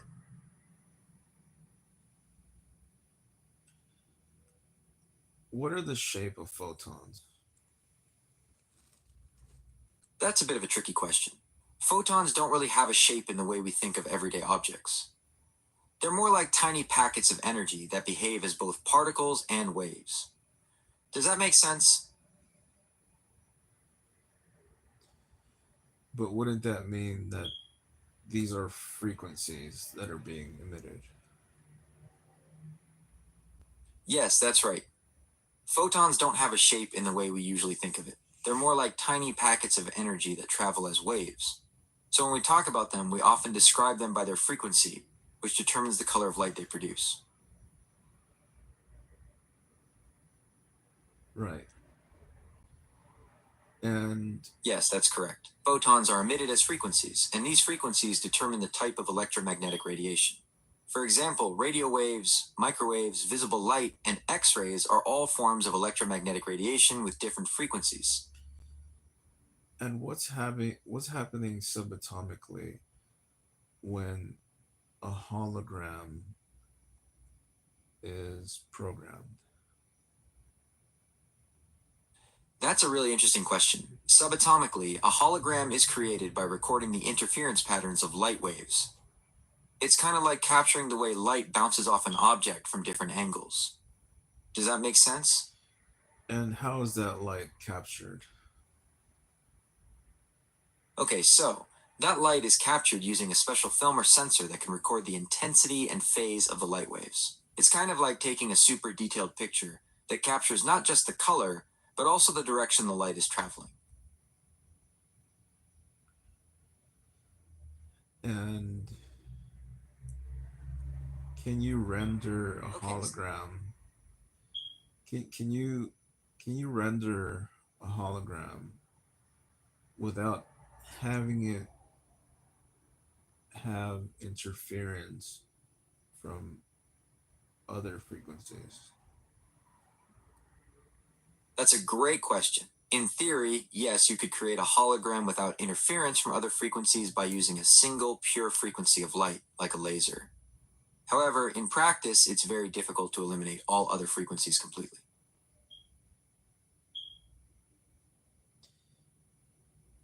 Can you rephrase that in a more sophisticated, intellectual way?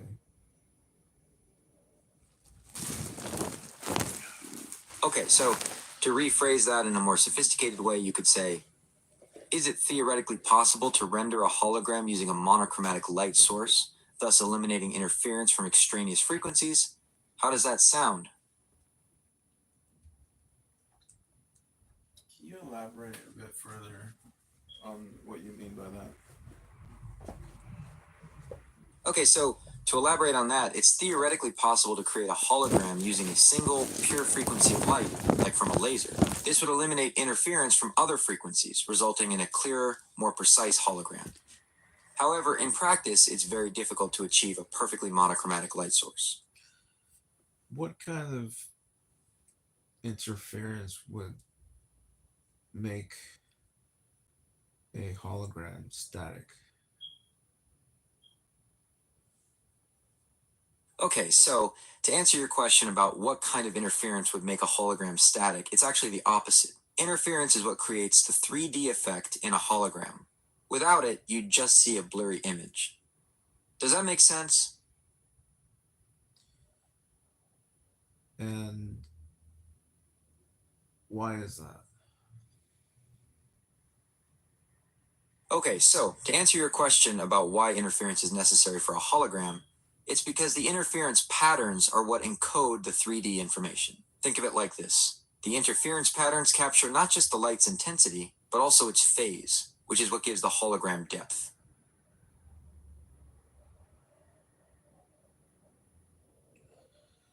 So, what what type of frequency would be able to create an interference so that the hologram isn't visible at all? Okay, so to answer your question about what type of frequency would create interference that makes a hologram invisible, it's a bit tricky. The issue isn't really about a specific frequency making it invisible, but rather about how the light waves interact. If the light used to create the hologram is too scattered or incoherent, the interference patterns won't form properly, and the hologram won't be visible.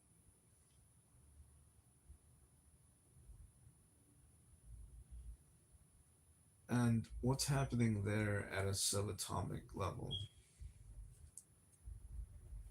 Okay, so at a subatomic level, when a hologram isn't visible due to interference, it's because the light waves aren't aligning properly. Think of it like trying to make ripples in a pond form a clear pattern.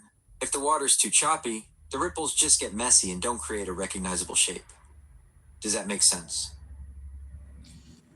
So there's sort of a polarity barrier in between frequencies. That's an interesting way to put it. There isn't really a polarity barrier between frequencies, but there is something called coherence. Coherence basically means how synchronized the light waves are. For a good hologram, you need coherent light, like from a laser. If the light's not coherent, the waves interfere in a messy way, and you don't get a clear image. So, what's the lowest frequency that a laser has to be programmed in order for that light emitting from the hologram to be able to be barely visible? Just barely. Okay, so to answer your question about the lowest frequency for a barely visible hologram, it's a bit complex. Holograms aren't really about the frequency itself, but more about the coherence of the light. Coherence basically means how synchronized the light waves are. You need coherent light, like from a laser, to create a hologram. The frequency of that laser could be anywhere within the visible spectrum, but the key is that the light waves need to be in sync. So, what you're saying is that there are dominating photons and less dominant photons that are traveling. That's an interesting way to think about it, but it's not quite how photons work. All photons of a specific frequency have the same amount of energy. The brightness of light depends on how many photons there are, not on some being dominant over others. Does that make sense? Can you elaborate a bit further on that? Okay, so to elaborate on that, it's not really about photons being dominant or less dominant. All photons of a specific frequency have the same amount of energy.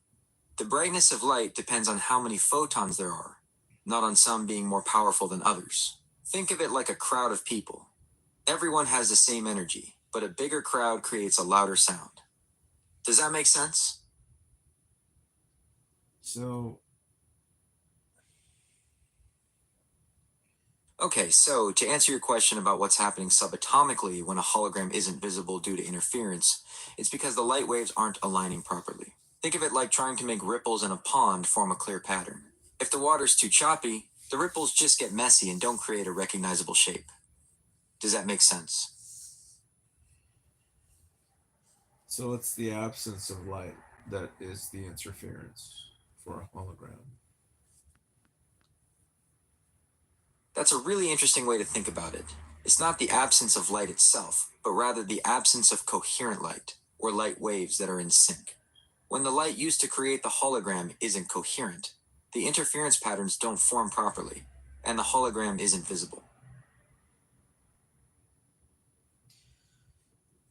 What is the relationship between light photon activity and the absence of photonic activity? Okay, so to answer your question about the relationship between light photon activity and the absence of photonic activity, it's a bit like comparing sound and silence. Light photon activity is what allows us to see, while the absence of it creates darkness. In a hologram, both are needed to form the image. Does that make sense?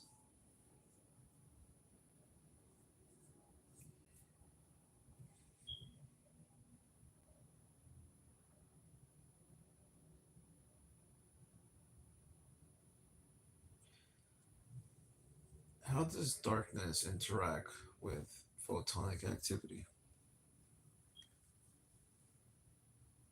That's a really interesting question.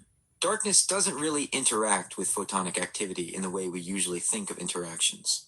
It's more like the absence of something. Think of it like this. Light is like sound waves traveling through the air. Darkness is simply the absence of those sound waves. So when there's no photonic activity, there's no light, and we perceive that as darkness. So darkness has a frequency that it's traveling at. That's a really interesting way to think about it. Darkness doesn't really have a frequency in the same way that light does. Frequency is a property of waves, and darkness isn't a wave itself. It's more like the absence of waves. Does that make sense? So the absence of waves traveling in different frequencies and interacting with matter. What does that? Okay, so to answer your question about Okay, so to answer your question about what that means, it basically means that darkness isn't a thing itself, but rather the absence of light. Think of it like silence. It's not a sound, but rather the lack of sound. Does that make sense? But the absence of something has to still be traveling at a frequency, and you're saying that we can't measure that.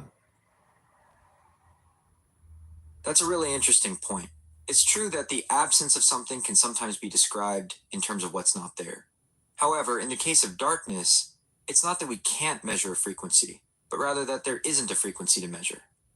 Darkness is simply the lack of light waves, and light waves are what have frequencies. But the absence of something still has a measurement. That's right, the absence of something can still be measured. For example, we can measure the absence of light in a room using a light meter. It'll show a reading of 0 lux, which tells us there's no visible light present. What are lux? Can you describe what that is? Lux is a unit of measurement for how much light falls on a surface. Think of it like this. If you have a flashlight shining on a wall, lux measures how bright that spot on the wall is. The closer you are to the flashlight, the higher the lux reading. So you're able to measure the absence of something due to how the refraction of light is measured. That's a really interesting way to put it. We can measure the absence of light because we can measure the presence of it. Think of it like this. If you have a glass of water, you can measure how much water is in it. If the glass is empty, you can still measure that it's just 0. Does that make sense? Can you elaborate a bit further on that? Okay, so to elaborate on that, it's not really about refraction, which is how light bends when it goes through something. It's more about how we measure the intensity of light. We have instruments that can detect even very small amounts of light, so when there's no light, the instrument will show a reading of 0. Does that make sense? And that means that light or photonic activity can be destructive. That's right. Light, or photonic activity, can be destructive. Think about how sunlight can fade the color of your furniture over time, or how lasers can be used to cut through metal. It all depends on the intensity and type of light. And how does the intensity of photonic activity, how does that work with the measurement to create an atomic bomb or a nuclear bomb? Okay, so to answer your question about how the intensity of photonic activity relates to creating a nuclear bomb, it's a bit complex. Nuclear bombs work by splitting atoms, which releases a huge amount of energy. This energy can be in the form of light, but it's not the light itself that causes the explosion. It's more about the energy from splitting those atoms. Does that make sense? And how much, how many photons are emitted in an atom of an atomic bomb? Okay, so to answer your question about how many photons are emitted in an atom of a nuclear bomb, it's difficult to give an exact number. Nuclear explosions release a tremendous amount of energy, and that energy is spread across a wide range of the electromagnetic spectrum, including visible light, but also much higher energy forms like gamma rays. Does that make sense? Does that mean that light can be destructive by the explosion of an atomic bomb? That's right, light can be destructive, and the explosion of an atomic bomb is a prime example. The immense energy released creates a flash of light so intense that it can cause blindness and severe burns. Does that answer your question? And why does this surge of photonic activity happen when the explosion of an atomic bomb goes off? Okay, so to answer your question about why this surge of photonic activity happens when a nuclear bomb explodes, it's because the explosion releases an enormous amount of energy in a very short time. This energy causes the surrounding air to heat up to millions of degrees, and that intense heat generates a huge amount of light across the electromagnetic spectrum. Does that make sense? Can you can you rephrase that and articulate it in a more sophisticated and intellectual way? Okay, so to rephrase that in a more sophisticated way, you could say the detonation of a nuclear device results in a rapid and substantial release of energy, leading to an intense emission of photons across the electromagnetic spectrum. This phenomenon is due to the extreme temperatures generated by the nuclear fission reaction. How does that sound? And and what particles arise right before the surge of this photonic activity? Okay, so to answer your question about what particles arise right before the surge of photonic activity, it's mainly neutrons. These are released when the atoms split in the nuclear fission reaction. Does that make sense? What is a neutron? A neutron is a tiny particle that's part of an atom. It's located in the atom's nucleus, which is the center of the atom. Neutrons don't have any electrical charge, so they're neutral. They're about the same size as protons, which are also found in the nucleus. Does that make sense?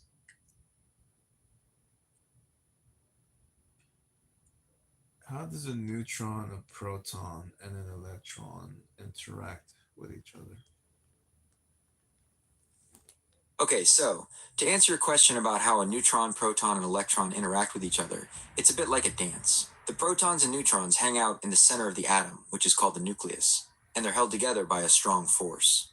The electrons, which are much smaller, zip around the nucleus in what we call electron clouds. Does that make sense? And how many electrons does a nucleus have? That's a great question. The number of electrons in a nucleus is always the same as the number of protons.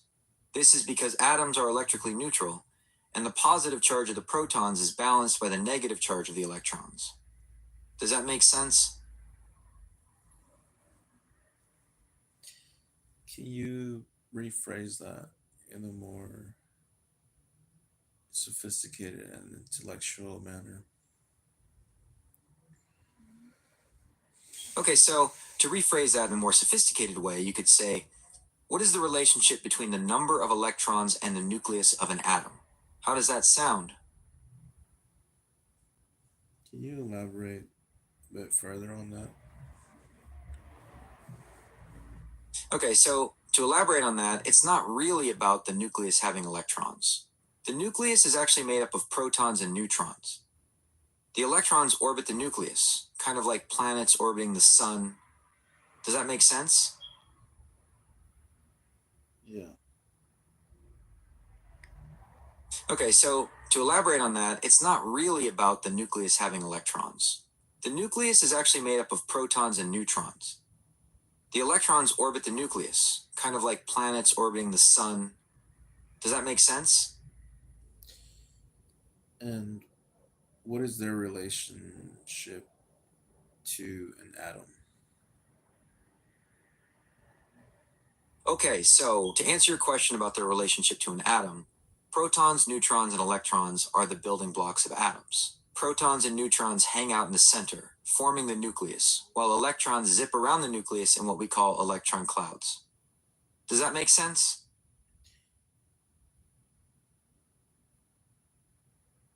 And what is the measurement of an atom? Okay, so to answer your question about the measurement of an atom, atoms are incredibly small. We measure them in units called picometers. To give you an idea, a picometer is 1/trillionth of a meter. Does that help?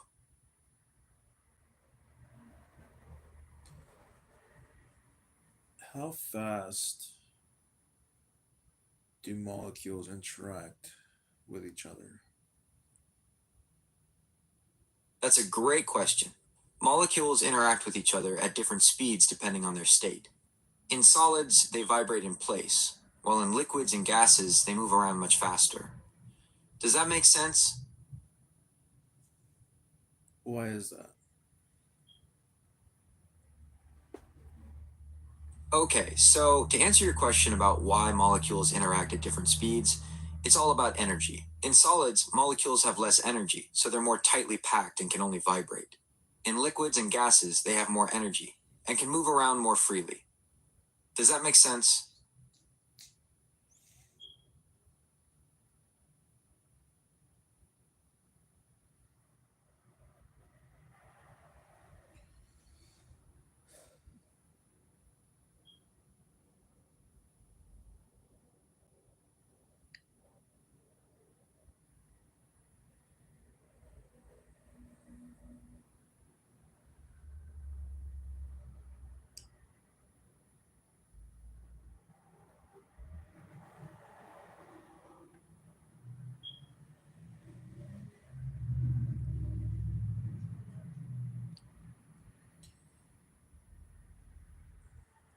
How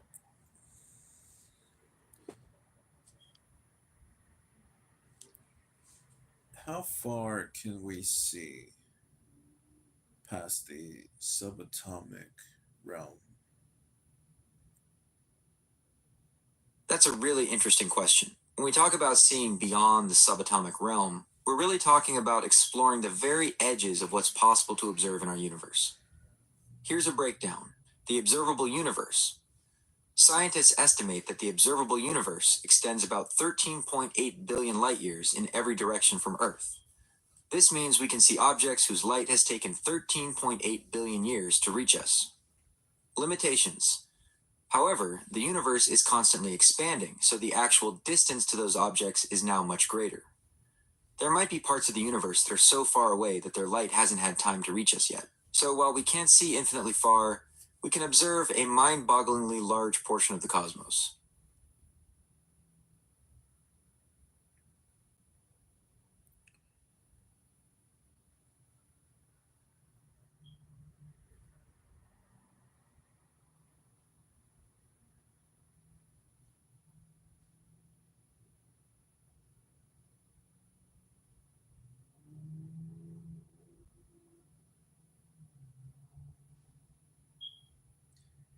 Isn't observing things from far away the same thing as observing things up close?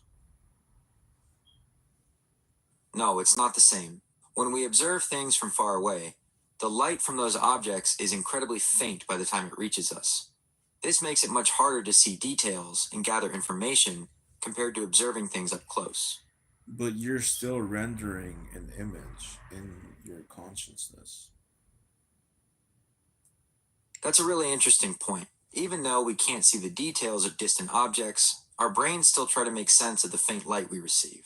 It's kind of like filling in the blanks. Does that make sense?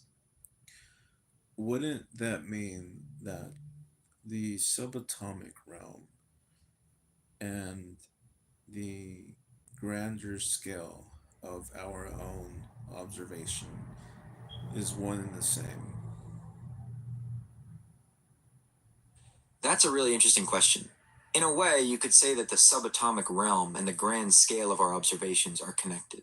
Everything we see, from the smallest particles to the largest galaxies, is made up of the same fundamental building blocks. It's just a matter of scale and how those building blocks are arranged. Does that Because make sense? because you still have to render an image whether you're trying to look well past beyond the subatomic realm and look at something from like a telescope. That's right. Even when we're looking at things through a telescope, we're still relying on light to form an image in our consciousness. It's just that the telescope helps us gather more light and see things that are much fainter and farther away. So wouldn't that mean that the subatomic realm and the observance that we have within our own visible spectrum, wouldn't that mean that they both share the same properties in terms of That's molecules and atoms? right. Molecules and atoms are the building blocks of everything we see. Molecules are made of atoms bonded together, and they make up most of the matter around us. Atoms, on the other hand, are the smallest units of an element that still have its chemical properties. Can you repeat the last thing that I said to you? Molecules and atoms. The second last thing that I said to you. Okay, the second to last thing you said was molecules and atoms. Is there anything else I can help you with?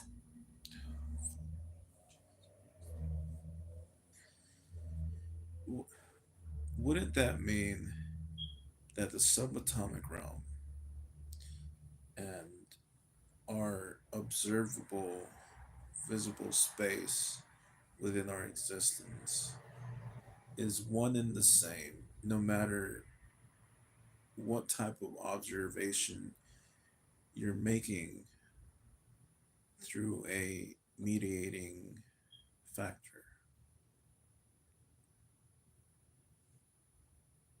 Okay, so to answer your question about a mediating factor, it's basically something that helps explain the relationship between two things. Think of it like a middleman that carries the message from one to the other. Does that make sense? That's not what I asked you. I'm sorry, I misunderstood. Could you please clarify your question about a mediating factor? You're pissing me off. I'm really sorry that I'm not being helpful. I'm still under development, and I'm always learning new things. I'll try my best to be more accurate and relevant in the future. Isn't measuring well past beyond the subatomic realm the same as measuring the observance of what we can observe in our direct observation or through a telescope? Okay, I think I understand what you're asking. It's about whether measuring things at the subatomic level is the same as measuring things we can see directly or through a telescope. Is that right? Yes. Okay, so to answer your question, measuring at the subatomic level is fundamentally different from measuring things we see directly. At the subatomic level, we're dealing with particles that behave in strange ways, governed by quantum mechanics. It's a whole different ballgame. Does that make sense? But you're still trying to find measurement in terms of rendering what it is that you are observing from your point of view, from your perception. That's right.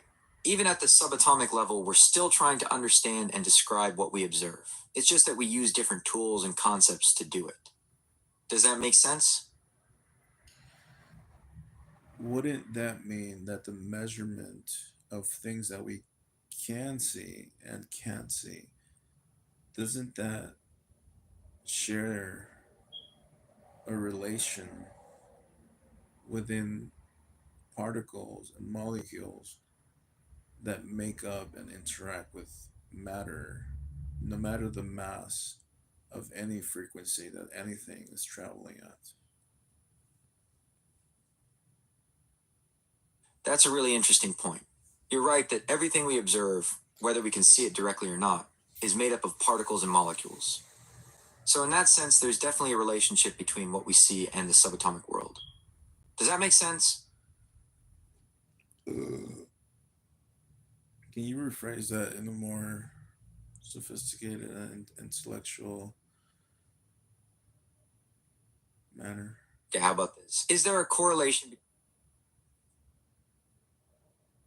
Okay, so to rephrase that in a more sophisticated way, you could say, is there a correlation between the measurement of phenomena within and beyond our direct sensory perception, considering the shared particle and molecular composition of all matter? Does that sound more like what you're looking for?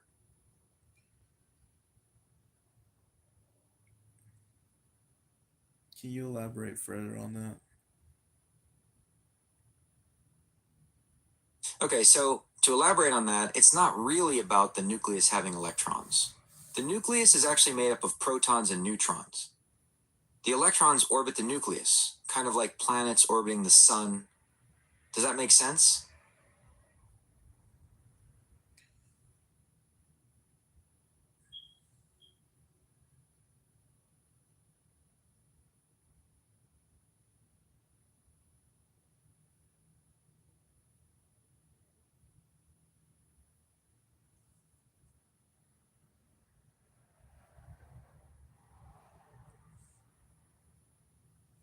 How does our cognitive consciousness interact well past beyond things that we can't see from the level of the subatomic realm? That's a really complex question that scientists are still trying to figure out. We know our brains process information from our senses to create our perception of reality, but how that relates to the subatomic world is still a mystery. Does that make sense? But if isn't it true that if we're able to make measurements of what's past beyond the subatomic realm, wouldn't that mean that we inhabit the same space of whatever is well beyond the subatomic realm? That's a really interesting point. It's true that if we can measure things beyond the subatomic realm, it suggests we're interacting with that space in some way. But how our consciousness connects to all of that is still a big mystery that scientists are exploring.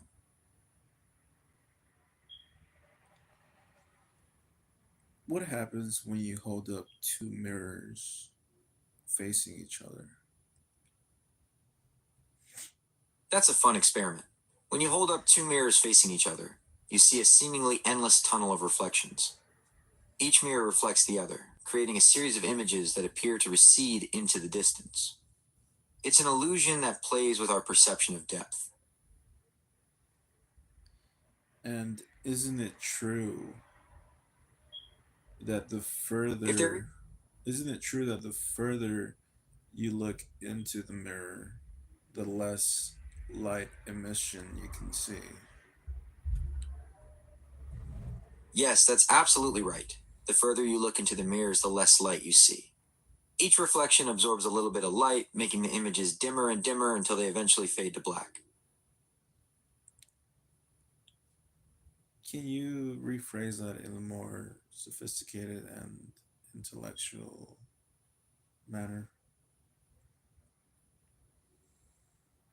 Certainly. How about, is it accurate to say that the intensity of light diminishes with each successive reflection in a facing mirror setup? Does that capture what you're asking? Can you elaborate further on that?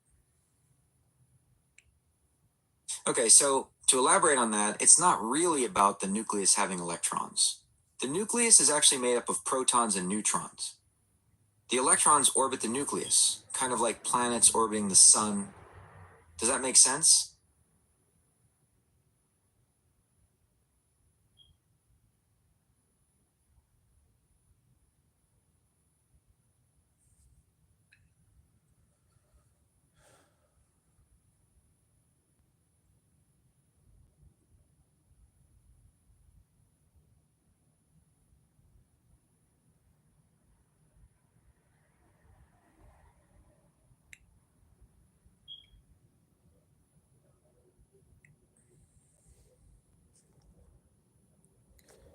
Hey Pegasus, Hey there, what's on your mind? how does an electrical switch work? An electrical switch is actually pretty simple. It's basically a gap in a wire that you can open or close. When the switch is on, it closes the gap, allowing electricity to flow through the circuit. When it's off, the gap is open, and the electricity can't flow. Does that make sense?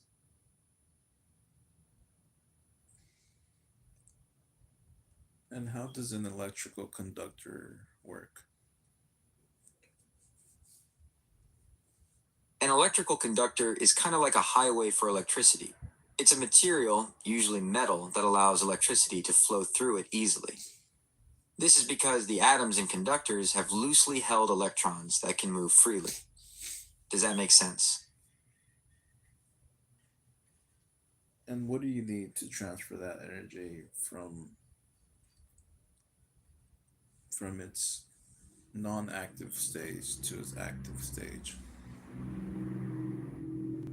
To get that electricity flowing, you need a few things. First, you need a power source, like a battery or a generator, to create the electrical energy. Then, you need a conductor, like a wire, to carry the electricity from the source to where you want it. And finally, you need a load, which is what uses the electricity, like a light bulb or a motor.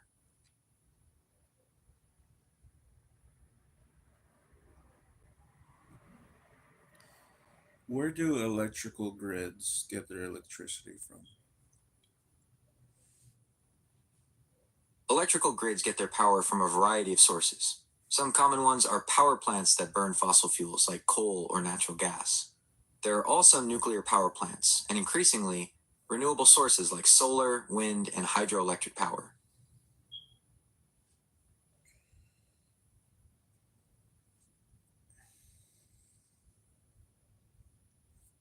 What powers the electricity in in countries that use a lot of electricity?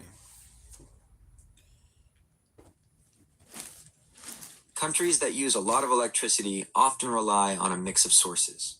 Fossil fuels like coal and natural gas are still pretty common because they can produce a lot of power. But there's a big push towards cleaner energy, so many countries are also using nuclear power and investing in things like solar, wind, and hydroelectric power.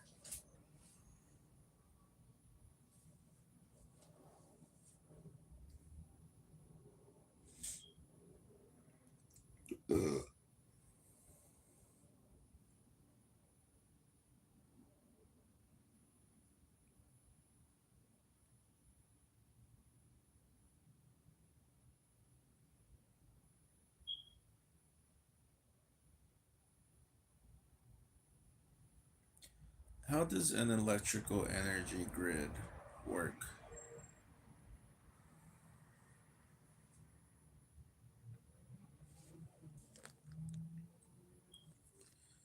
Where does an electrical energy grid get its electricity from? Electrical grids get their electricity from a mix of power plants. Some use fossil fuels like coal or natural gas, while others use nuclear power. There's also a growing number of renewable sources like solar, wind, and hydroelectric power feeding into the grid. And how is that energy converted into electricity? That's a great question. It depends on the source, but here's the basic idea. Power plants use something called a generator. Inside, there's a magnet spinning around a coil of wire. That spinning motion creates electricity. For example, in a coal plant, they burn coal to heat water, which creates steam to spin the generator. In a wind turbine, The wind itself spins the blades connected to the generator.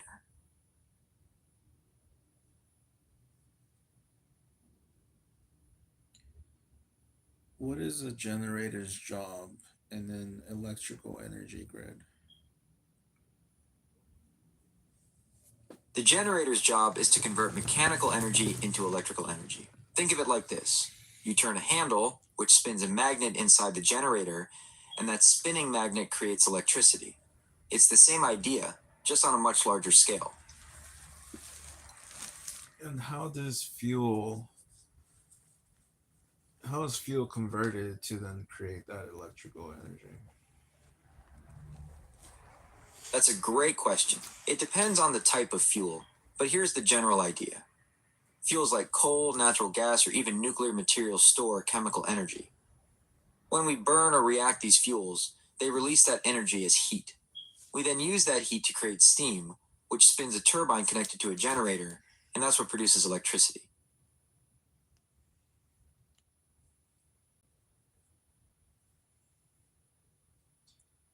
So, like a steam engine? Exactly. A steam engine is a great example. You burn coal to heat water, which creates steam.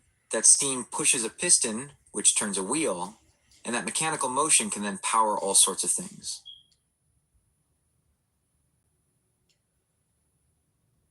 And what are the names of these major power plant corporations that power the electrical energy grid for the United States?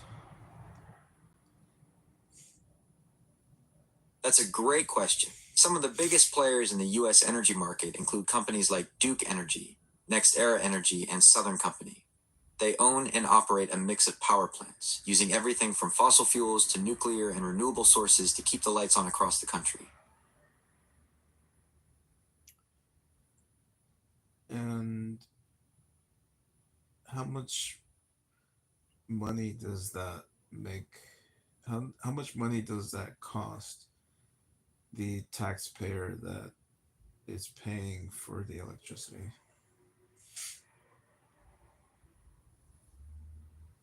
That's a tricky question because the cost of electricity varies a lot depending on where you live and how much you use. On average, Americans spend around $117 per month on electricity. Does that give you a general idea? So these power plant companies profit off the people who consume electrical energy, right? Yes, that's correct. Power companies generate revenue by selling the electricity they produce to consumers. It's a business, and like any business, their goal is to make a profit.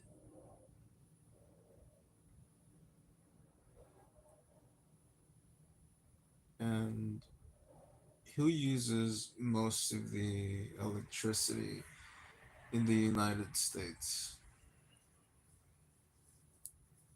That's a great question. In the US, it's a mix. Industries like manufacturing and data centers use a ton of electricity. But residential homes collectively consume a huge amount too, especially for heating, cooling, and all our gadgets.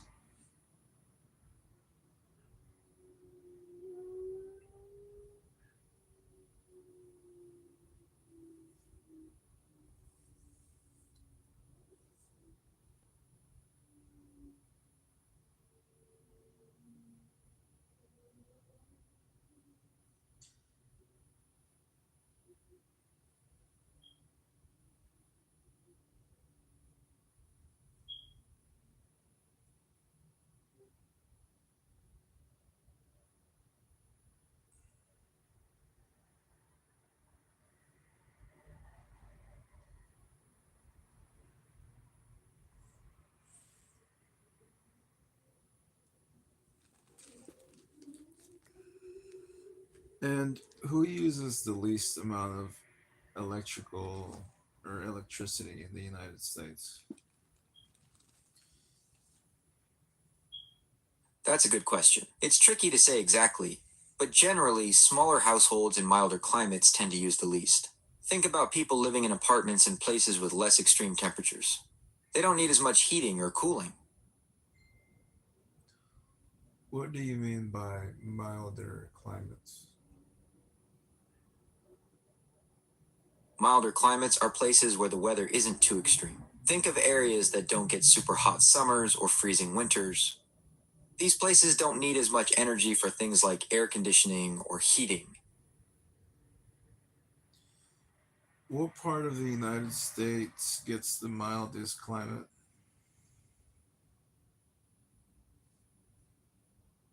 Generally, coastal Southern California is considered to have the mildest climate in the US. Cities like San Diego and Los Angeles have pleasant temperatures year round, without the extreme heat or cold that other parts of the country experience.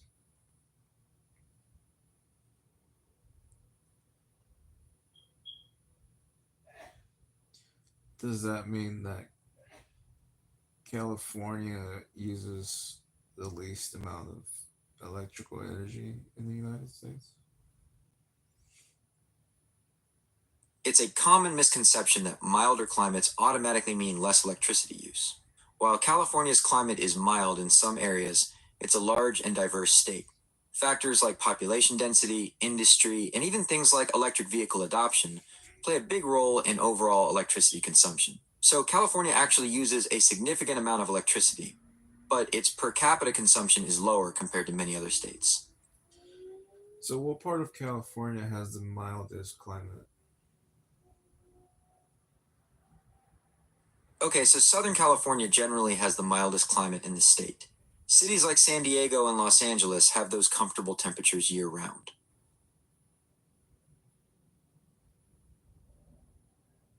Can you repeat that? Okay, so Southern California generally has the mildest climate in the state. Cities like San Diego and Los Angeles have those comfortable temperatures year round.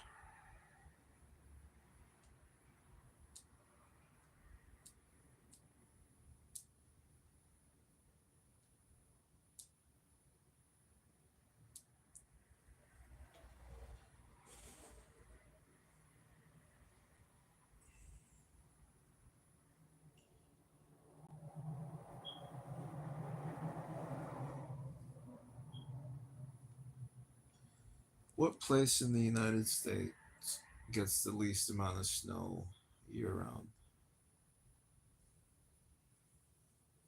If we're talking about places that pretty much never see snow, then you'd be looking at Hawaii and South Florida.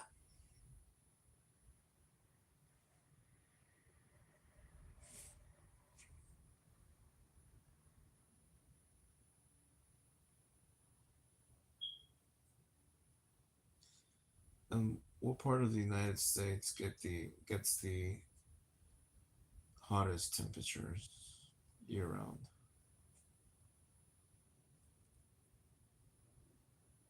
Well, the hottest temperatures recorded in the US have been in Death Valley, California. But if you're looking for consistently hot weather year round, then you'd probably want to look at places like the deserts of Arizona or Southern California. Is it true that California is mainly desert? No, that's not quite right. California has a lot of different landscapes. Sure, there are deserts like Death Valley and the Mojave, but there are also mountains, forests, and a long coastline. It's a really diverse state.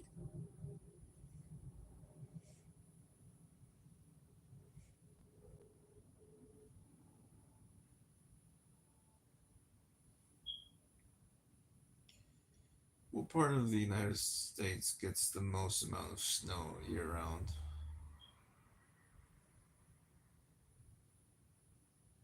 The snowiest places in the US are generally found in the mountains of the Pacific Northwest. Places like Mount Rainier and Mount Baker in Washington state get absolutely buried in snow each year.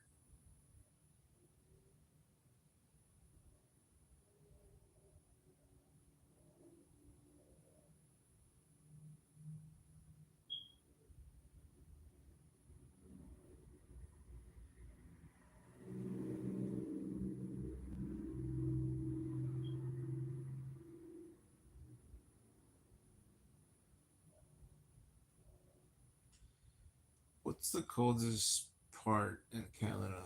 in terms of cold weather? Canada is known for its cold winters, and the coldest parts are generally in the northern territories. Places like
What is the frequency of static signal?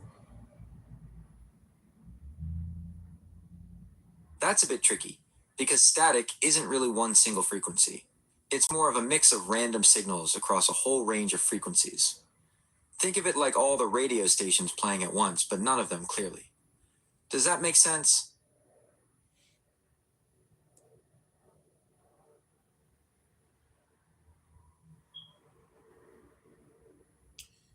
What is the science behind static signal?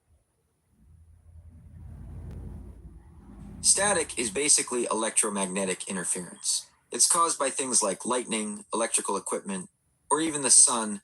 These things create random electromagnetic waves that can interfere with radio signals, creating that hissing or crackling sound.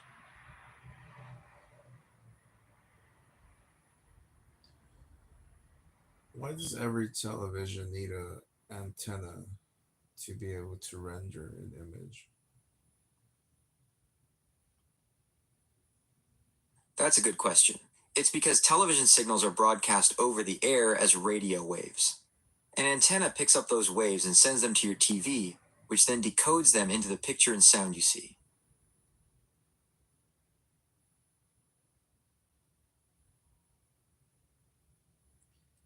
Can you rephrase that in a more intellectual manner?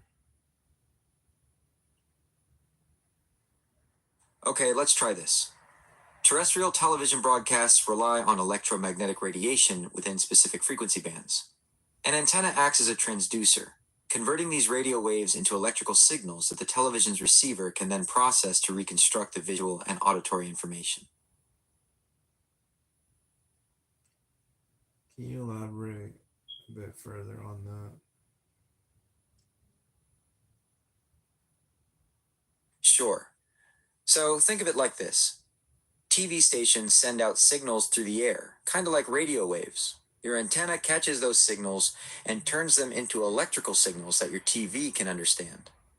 Inside the TV, there's a special part called a tuner that picks out the channel you want to watch. Then another part called a decoder takes those signals and turns them into the picture and sound you see on your screen.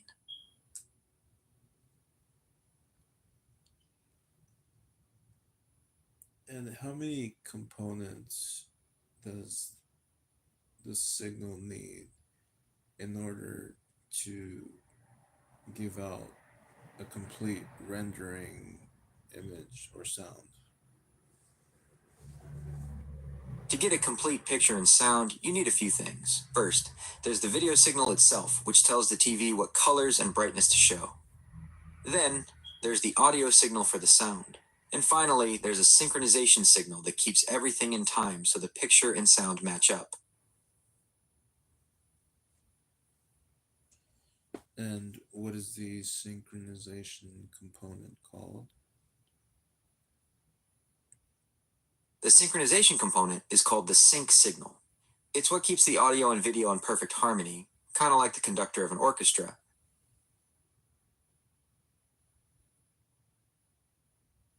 And what is the physics of that?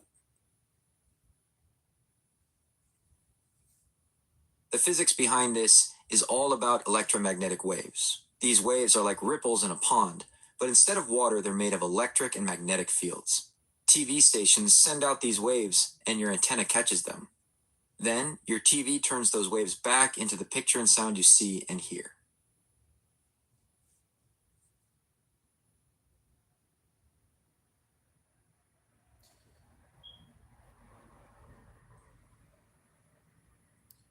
What is the physics of the sync signal of a television? The sync signal is a clever bit of engineering. It's essentially a series of electronic pulses that tell the TV's electron beam exactly when to start drawing each line of the picture. Think of it like a set of instructions that keeps everything perfectly aligned so the image on your screen looks smooth and clear.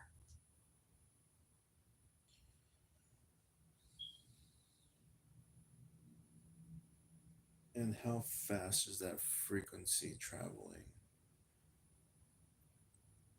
Electromagnetic waves, like the ones used in TV signals, travel at the speed of light. That's about 186,000 miles per second. So the frequency itself doesn't change speed, but it's related to how many waves pass a point in a given time. And what is the measurement of the speed of that photonic activity inside the sync signal? The sync signal itself doesn't involve photons. It's an electrical signal traveling through wires, so it moves much slower than light. The exact speed depends on the cable, but it's significantly less than the speed of light.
Does it have static because it's a live broadcasting being emitted through antennas?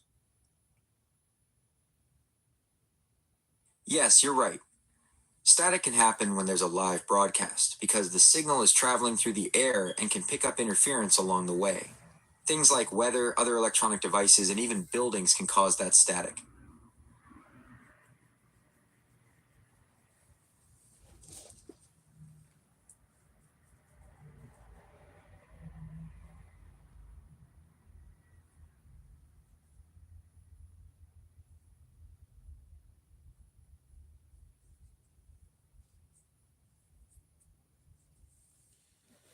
And why is cable television much different?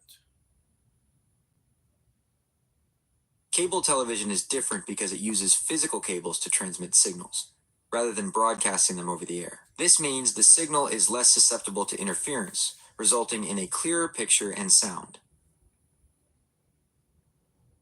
And how far do these cables reach in terms of the entire network of signal being emitted through different devices? That's a good question. It really depends on the type of cable and the signal being transmitted. For example, fiber optic cables can carry signals much farther than traditional coaxial cables. And within a cable network, signals are amplified along the way to maintain their strength. So, the distance can vary quite a bit.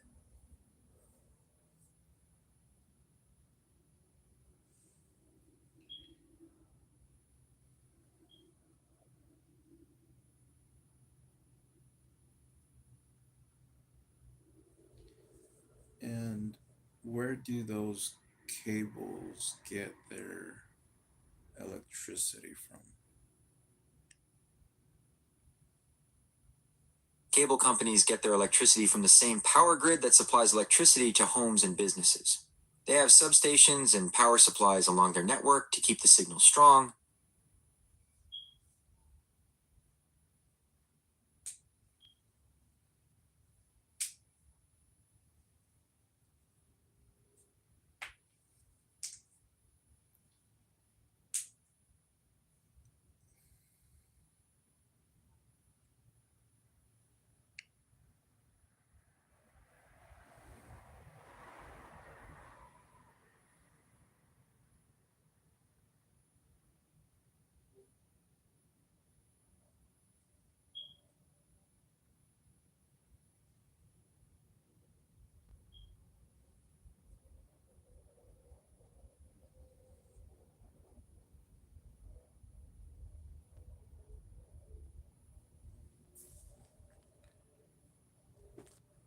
Why does cable television need a converter box?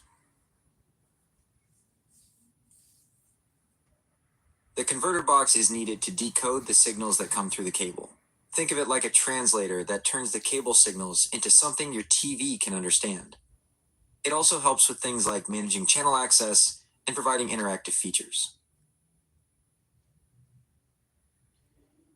Is cable television mainly through? Yes, cable television primarily uses coaxial cables to transmit signals. These cables are designed to carry high frequency signals with minimal loss, which is why they're great for delivering lots of channels and a clear picture.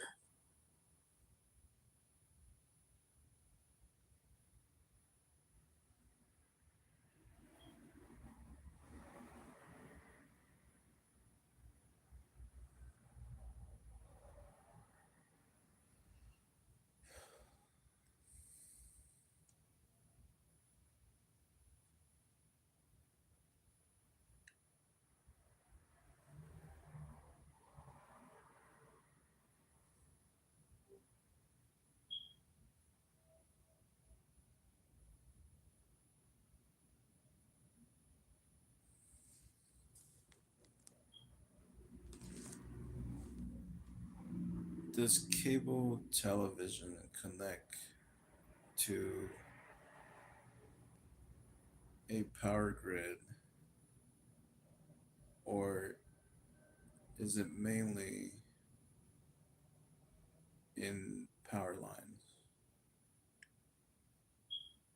Cable television relies on the power grid for electricity to run the equipment that transmits the signals. The cables themselves don't carry the power, but the systems that deliver the cable signal need electricity to function. So then, why does cable television need a power line in order to be used? Cable television needs electricity to power the amplifiers and other equipment that boost the signal along the way. Without that power, the signal would weaken, and you wouldn't get a clear picture or sound.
Hey, what image is rendered when a television doesn't have an antenna? If your TV doesn't have an antenna, you'll usually just see a blank screen or a message that says no signal. Some TVs might show a test pattern or static, but it depends on the TV.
Hey, Pegasus, what kind of genetics do humans share with aquatic animals?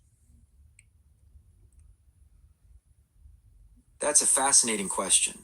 Humans and aquatic animals share a surprising amount of genetic material. We both have genes related to basic cell function, metabolism, and development. In fact, some studies suggest humans share about 70% of their genes with zebrafish.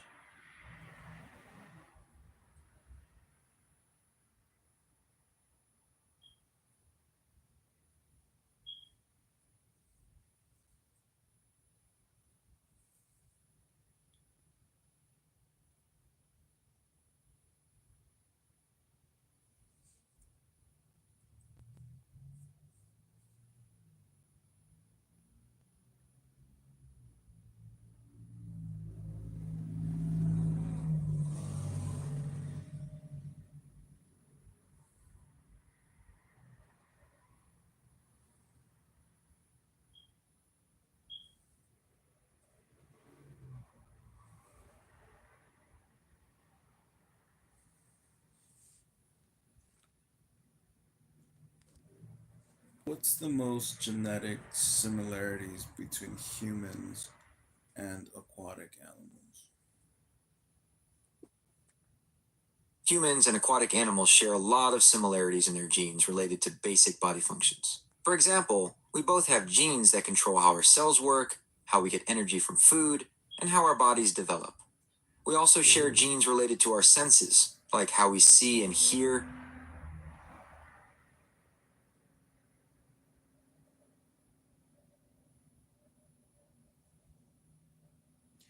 What's the closest genetic similarity that we have with aquatic animals in terms of our DNA? Okay, so when we talk about genetic similarities between humans and aquatic animals, it's important to understand that we share a common ancestor. This means we have some fundamental genes in common, especially those related to basic biological functions. Here's a breakdown. Basic biological functions. Genes controlling cell structure and function. Genes related to metabolism, how we process energy. Genes involved in early development. Specific examples. Studies have shown that humans share a significant portion of their genes with zebrafish, around 70%.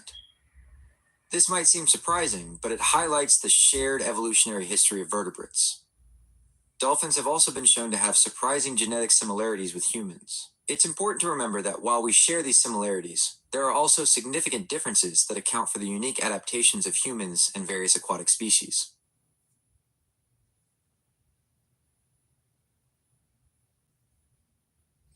What's the closest genetic molecular structure between humans and aquatic animals?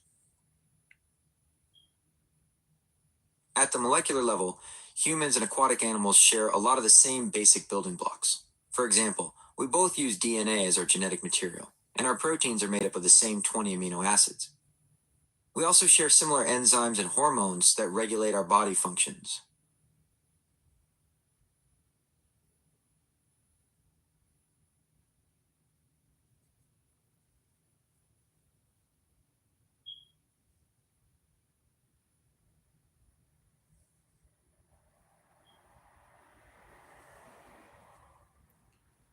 Are some aquatic animals allergic to humans? That's an interesting question. While the concept of allergies is usually associated with mammals, some aquatic animals can definitely have adverse reactions to substances produced by humans. For example, some fish are very sensitive to chemicals in human sweat or lotions. It's not quite the same as a human allergy, but it shows that our biology can definitely affect them. Just a reminder that I don't provide medical advice or diagnoses. You should always talk to a medical professional. What is an adverse reaction that an aquatic animal can have to lotion that humans use? Lotion can be really harmful to aquatic animals.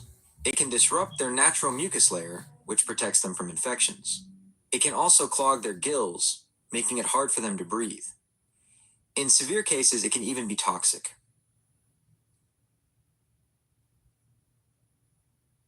Hmm.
What's the most venomous aquatic animal?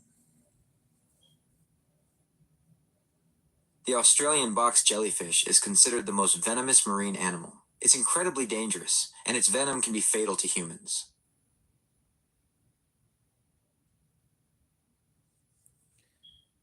What's the The most venomous fish is the stonefish. Its venom is incredibly potent and can be fatal to humans if not treated quickly. what's the most poisonous plant? The most poisonous plant is the castor bean plant. It contains ricin, which is incredibly toxic and can be fatal if ingested.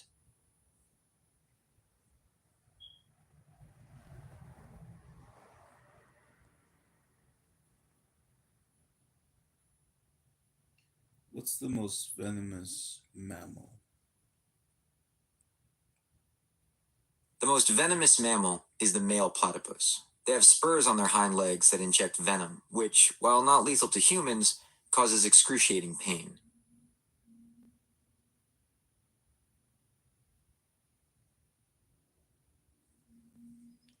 What's the most venomous reptile? The inland taipan is generally considered the most venomous reptile. It's a snake found in Australia, and its venom is incredibly potent.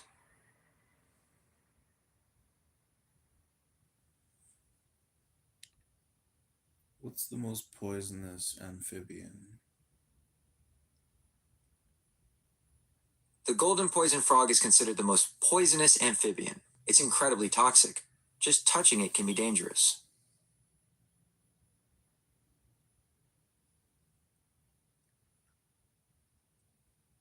What's the most aggressive land mammal?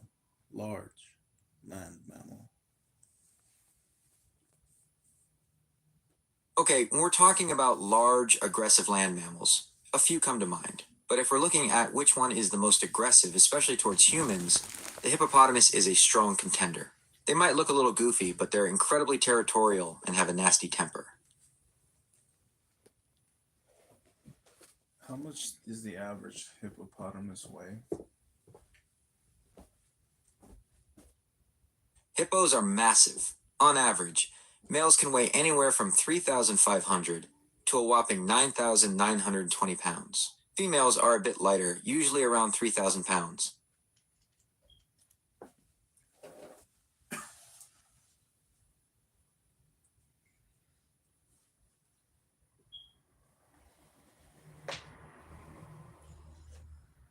What's the heaviest hippopotamus ever scaled?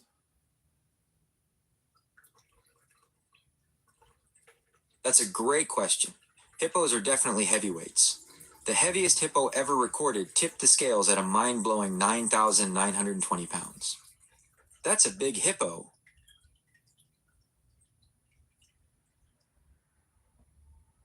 Do hippopotamus lactate? Yes, female hippos do lactate. They produce milk to nourish their young, just like all mammals.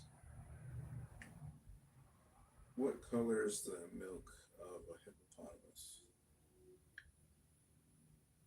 Hippo milk is actually a pale pink color. That's because it contains hipposudoric acid and norhipposudoric acid, which are reddish pigments.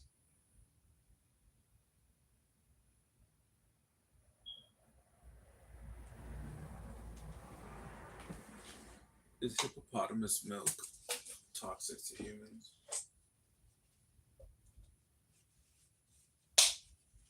There's no evidence to suggest that hippopotamus milk is toxic to humans.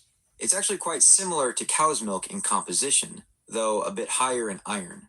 However, it's important to remember that hippos are wild animals and can be dangerous, so it's best to observe them from a safe distance.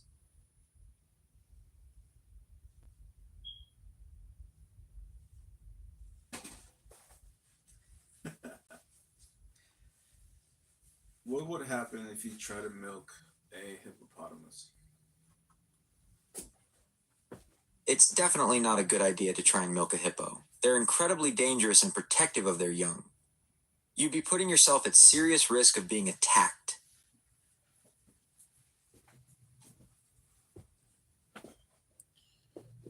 Great. Well, I'm glad we could explore the fascinating world of hippos. Is there anything else you'd like to know about them, or perhaps another animal that piques your interest? What's the most venomous arachnid?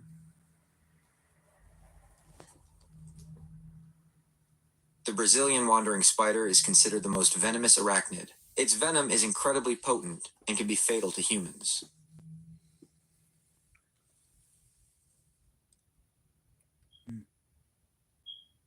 How fatal? The Brazilian wandering spider's venom is incredibly potent and can be fatal to humans, especially children. It's important to seek immediate medical attention if bitten. What would happen if you were to get bitten by that spider? A bite from a Brazilian wandering spider is serious. It can cause intense pain, muscle spasms, and even breathing problems. In some cases, it can be fatal, especially for children. If you're bitten, seek medical help immediately. Right.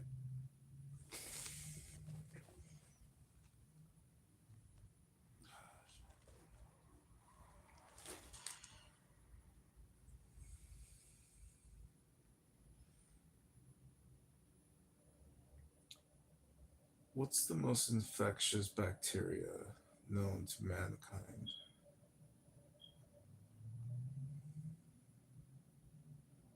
That's a tough question, as most infectious can mean different things. Some bacteria spread easily, while others cause more severe illness.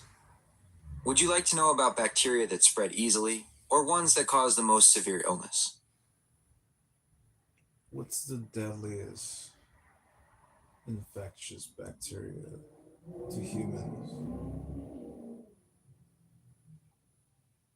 If we're talking about bacteria that spread easily, it's worth mentioning that there are several common ones that can cause a lot of infections. Some examples are Streptococcus pneumoniae. This can cause pneumonia, ear infections, and meningitis. Staphylococcus aureus. This can cause skin infections, pneumonia, and food poisoning. These bacteria are quite contagious and can spread through close contact.